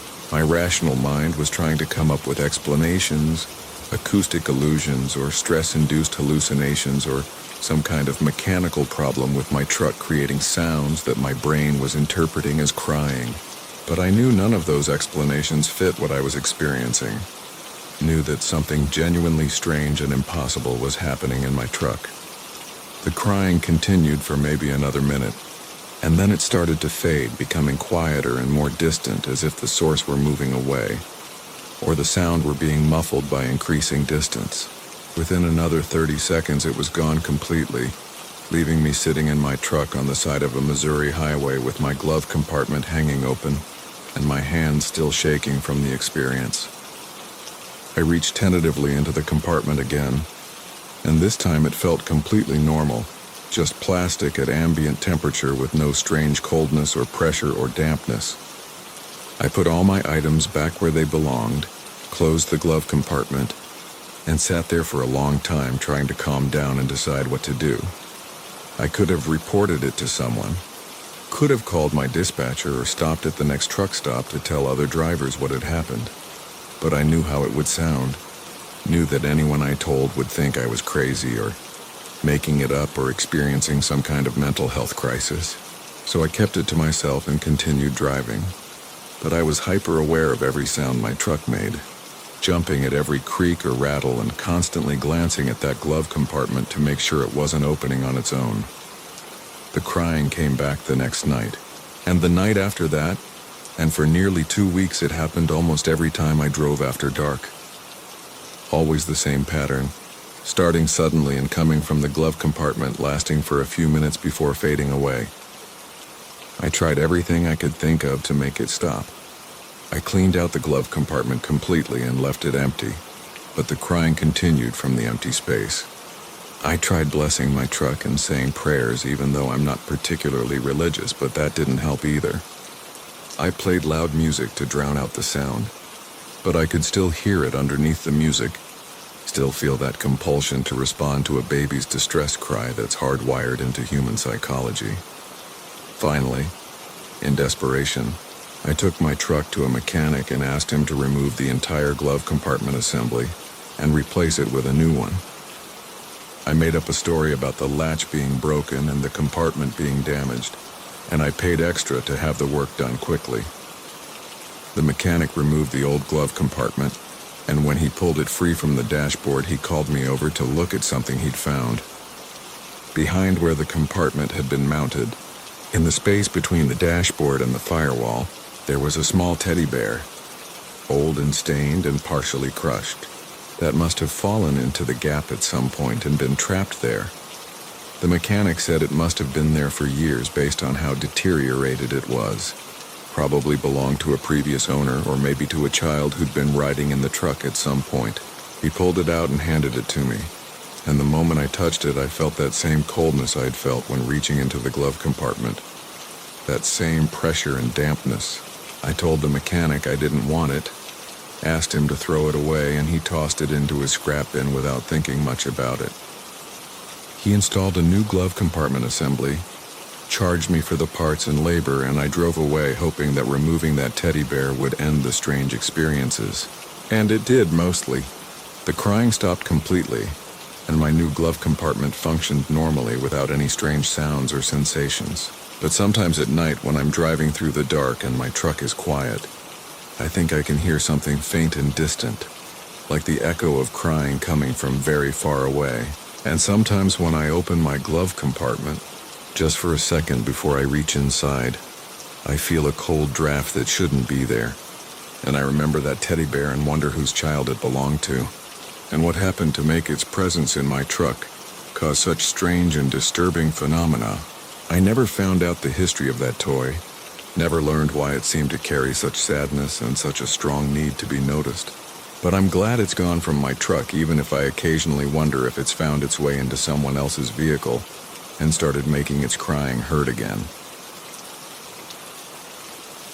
Story 15. The Rest Stop Coffee.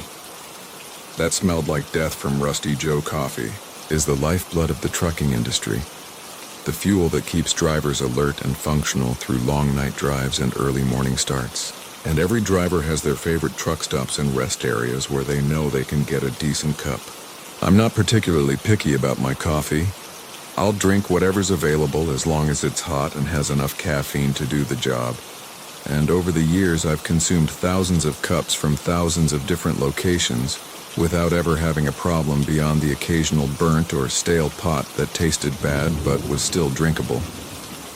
That's why what happened at a rest area in Kansas caught me so completely off guard. Because I'd stopped there dozens of times before and their coffee had always been perfectly fine. Nothing special, but nothing wrong with it either. It was early October, around 4 in the morning, and I was fighting off drowsiness as I pushed through the last few hours of my drive. I pulled into the rest area planning to use the facilities, stretch my legs, and grab a large coffee to keep me alert for the remainder of my trip. The parking lot was nearly empty at that hour. Just a couple of other trucks and a few passenger vehicles scattered around, and the building was quiet except for the hum of fluorescent lights and the low murmur of a television in the driver's lounge. I made my way to the coffee station, which was set up in the usual self-service style with a few carafes of different blends and a selection of cups and condiments. The coffee looked normal, dark and steaming in the glass carafes, and I grabbed a large foam cup and filled it from the regular blend container. As I was adding sugar and creamer, I noticed something odd. A smell that seemed out of place in the fresh coffee aroma that should have been dominating the area. It was a bad smell, unpleasant and organic, like something rotting or decaying. And my first thought was that maybe someone had put spoiled milk in one of the cream containers, or that there was garbage nearby that needed to be taken out. But the smell seemed to be coming from my cup, from the coffee I just poured, and when I lifted it to my nose to check, the odor intensified dramatically. It smelled like death, there's no other way to describe it. That distinctive smell of decay and putrefaction that anyone who's ever encountered a dead animal or an unfortunate accident victim knows and never forgets. It was so strong and so wrong that my stomach immediately turned, and I had to fight back the urge to vomit right there in the rest area. I held the cup away from me and looked at the contents, expecting to see something floating in the coffee or some obvious contamination that would explain the smell. But the coffee looked completely normal, just dark liquid with a swirl of cream. Exactly what you'd expect coffee to look like. I assumed there must be something wrong with that particular carafe. Maybe some kind of contamination or cleaning chemical residue. So I dumped the coffee in the trash and got a fresh cup from a different carafe, this time from the decaf container, just to rule out any issues with the regular blend. But when I lifted this new cup to check it before drinking, it had the same horrible smell. That overwhelming reek of death and decay that made my eyes water and my throat close up in revulsion. I looked around to see if anyone else was having the same problem, if there were other people complaining or looking disgusted. But the few other people in the building were going about their business normally, and I saw one man drinking from a coffee cup without any apparent distress. I walked over to the building attendant, a tired-looking, middle-aged woman sitting behind an information desk, and I asked her if there had been any complaints about the coffee, if she knew of any problems with it. She looked at me strangely and said she'd just made fresh pots about 20 minutes ago and hadn't heard any complaints, and she asked me what specifically was wrong. I tried to explain about the smell, about how the coffee reeked of decay and death, but even as I was saying the words, I could tell she thought I was crazy or exaggerating. She offered to make a fresh pot if I wanted to wait, but I declined, suddenly feeling foolish and wondering if something was wrong with my own sense of smell, rather than with the coffee. But as I walked away from the coffee station and headed back toward my truck, the smell followed me, clinging to my clothes and my hands even though I dumped both cups without drinking any of the coffee. It was like the odor had attached itself to me, permeating my nostrils and throat, making every breath an exercise in fighting off nausea. I went into the restroom and washed my hands thoroughly with soap, trying to remove whatever might be causing the smell to linger. But it didn't help. When I got back to my truck and climbed into the cab, the smell came with me, filling the enclosed space with that horrible reek of death. I drove away from the rest area with my windows open despite the cold morning air, trying to ventilate my cab and clear out the smell, but it persisted for miles and miles, never fading or diminishing, and it was accompanied by other sensations now.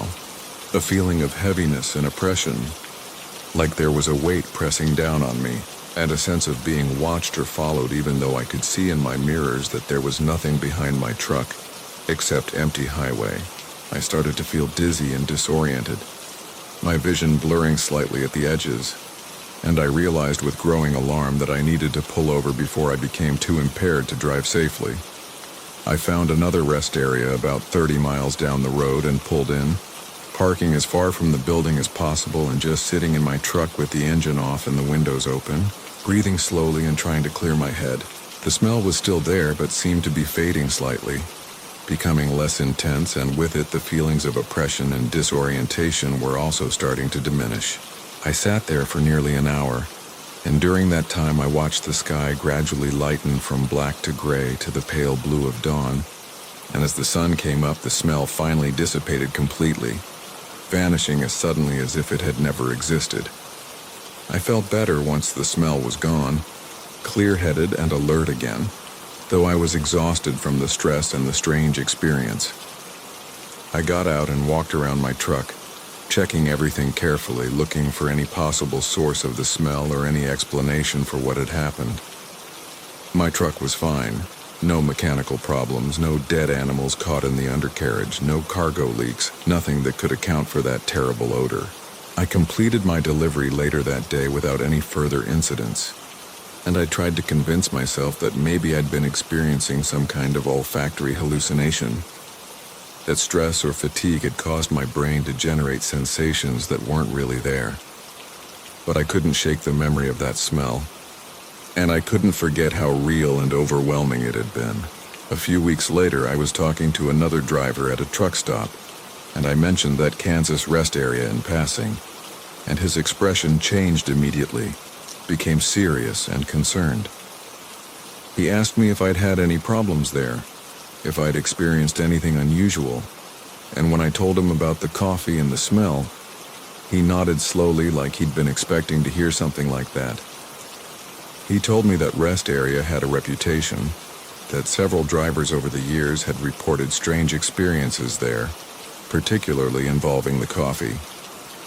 He said that a few years back there had been a murder at that rest area. A young woman who'd been working as a lot lizard, a prostitute who serviced truckers, had been killed by one of her clients, and her body had been stuffed in a storage closet near the coffee station.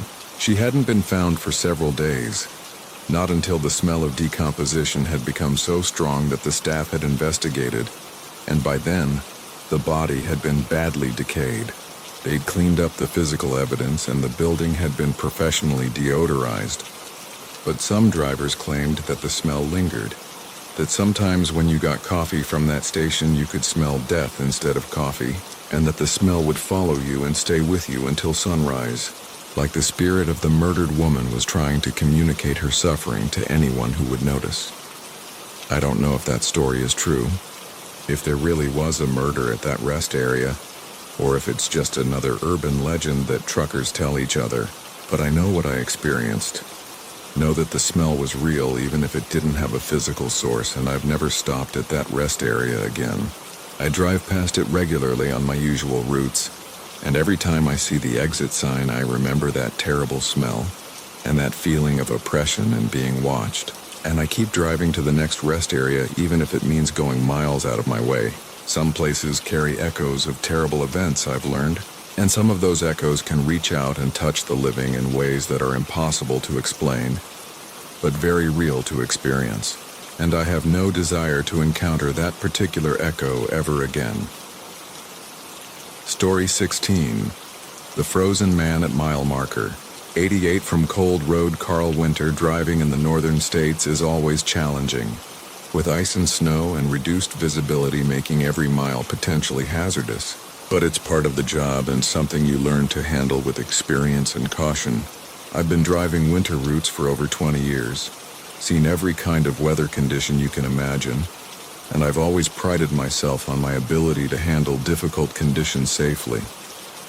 But there's one stretch of Interstate 94 in North Dakota that I've come to dread, specifically the area around mile marker 88, where the wind comes howling across the open prairie with nothing to slow it down, and where the temperature can drop to deadly levels in a matter of minutes when a blizzard moves in. It was January, deep into one of those brutal cold snaps where the temperature doesn't get above zero for days at a time, and the wind chill makes it feel like 40 or 50 below, the kind of cold that's actually dangerous to be outside in for more than a few minutes. I was hauling a load of agricultural equipment from Minnesota to Montana, making good time despite the cold, with my truck's heater working overtime to keep the cab comfortable. The highway was mostly clear. The snowplows had been through recently, and traffic was light because most sensible people were staying home rather than venturing out in this kind of weather.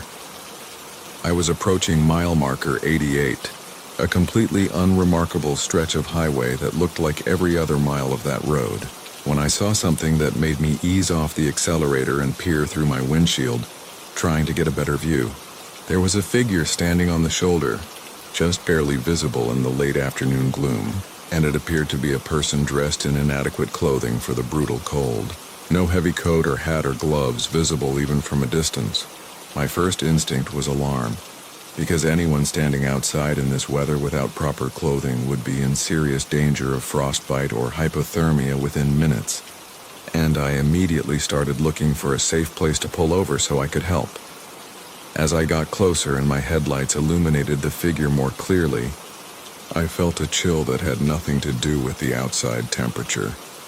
It was a man, or what had been a man, standing perfectly upright on the shoulder with his arms at his sides and his face tilted slightly upward as if he were looking at the sky. But he wasn't moving at all, wasn't shivering or shifting his weight or showing any of the signs of life you'd expect from a person.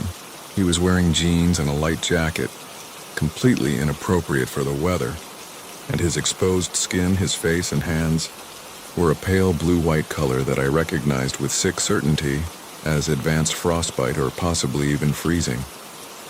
I pulled over about 50 feet past where he was standing, my hazard lights flashing, and I grabbed my heavy coat and gloves before climbing out into the brutal cold. The wind hit me like a physical blow, so cold it hurt to breathe, and I could feel my exposed skin starting to burn with cold after just seconds. I hurried back toward the figure, shouting to ask if he needed help, if he could hear me, already pulling out my phone to call for emergency services. But as I got closer, I realized with growing horror that this man was beyond help, had been beyond help for quite some time. He was frozen solid, actually frozen, his body rigid and covered with a thin layer of ice crystals that sparkled in my truck's lights. His eyes were open but glazed over with frost, staring unseeing at the darkening sky, and his mouth was slightly open as if he'd been trying to speak or call out when he died. His exposed skin was that horrible blue-white color of frozen flesh, and his fingers were curled slightly inward like claws. But here's what really made the situation impossible, what made my mind rebel against what my eyes were seeing. He was standing upright, balanced perfectly on his feet, even though there was no way a frozen corpse should be able to maintain that position. Frozen bodies don't stand up, they collapse. And yet this one was standing as straight and stable as a statue. I backed away quickly, my breath coming in quick gasps that created clouds of vapor in the freezing air. And I pulled out my phone to call 911 with hands that were already starting to go numb, despite my gloves. As I was dialing, trying to explain to the dispatcher what I'd found and where I was, I made the mistake of looking back at the frozen man one more time. And I saw clearly and unmistakably that his head had moved. It was no longer tilted back looking at the sky, but was now angled forward, tilted down, and his frost-glazed eyes were pointed directly at me. His mouth, which had been slightly open, was now closed, the blue lips pressed together in what might have been an expression of concentration or effort. I dropped my phone in shock, heard the dispatcher's voice calling out from the speaker asking if I was still there, but I couldn't respond. Couldn't do anything but stare at that impossible frozen figure that was somehow moving, despite being obviously dead and frozen solid. As I watched, paralyzed by fear and confusion, the figure took a step toward me. Not a normal step, but a stiff mechanical movement like a statue coming to life in a horror movie. One frozen leg lifting and swinging forward before planting itself on the ground, the ice on its clothing crackling with the movement. I turned and ran back to my truck, my boot slipping on the icy shoulder, my numb hands fumbling with the door handle. I could hear behind me the sound of footsteps, slow and deliberate, and the distinctive crackle of ice breaking with each movement. I got the door open and hauled myself up into the cab, slamming the door and locking it even though I knew a door lock wouldn't matter against whatever this thing was. I looked in my side mirror and saw the frozen man standing next to my truck, his blue face pressed against my driver's side window, his frost-covered eyes staring at me with an intensity that seemed impossible for something that should be dead. His frozen hand reached up and pressed against the window glass, and I watched in horror as frost began spreading across the glass from the point of contact. Crystalline patterns growing and expanding like living things, slowly obscuring my view of that terrible blue face. I shifted into gear and accelerated away from the shoulder, my tires spinning briefly on the ice before finding traction, and I drove away from that mile marker as fast as I dared in the dangerous conditions. When I looked in my mirrors, I could see the figure standing in the road behind me, growing smaller with distance, but I could have sworn it was watching my truck until I went around a curve and lost sight of it completely. I retrieved my phone from where it had fallen on the shoulder, having stopped a safe distance away, and I completed my call to 911, reporting what I'd found but leaving out the impossible parts about the corpse moving and pressing its face against my window. The dispatcher said they'd send a unit to investigate, and several hours later I got a call back asking me to clarify my report. They said that when officers arrived at mile marker 88, they found no body, no frozen man, no evidence that anyone had been standing on the shoulder at that location. They checked for footprints or disturbances in the snow and found nothing, and they asked if I was sure about the location and the details of what I'd seen. I confirmed everything, told them I was absolutely certain about what I'd found and where. But I could tell they thought I'd been mistaken or had possibly dozed off and dreamed the whole thing. They thanked me for reporting it and said they'd keep an eye out for any missing persons reports that might match the description. But I never heard anything more about it. I've driven past mile marker 88 many times since then, always during daylight if I can manage it, and I always watch that shoulder carefully as I approach, half expecting to see that frozen figure standing there waiting. So far I haven't seen it again, but other drivers have told me stories about strange encounters at that exact mile marker, about seeing a man in inadequate clothing standing in impossible cold, about feeling watched from the shoulder, about mysterious frost patterns appearing on their windows when they're stopped nearby. I don't know who that frozen man was or what he was, whether he was the ghost of someone who actually died there or something else entirely, some kind of manifestation or phenomenon that I don't have words for.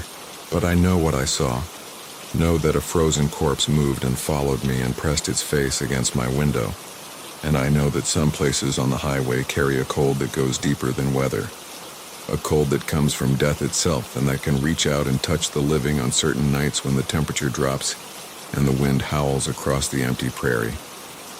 And I know that I'll never feel quite safe driving through that area again, especially in winter, especially when the cold is so brutal that it feels like the world itself is dying.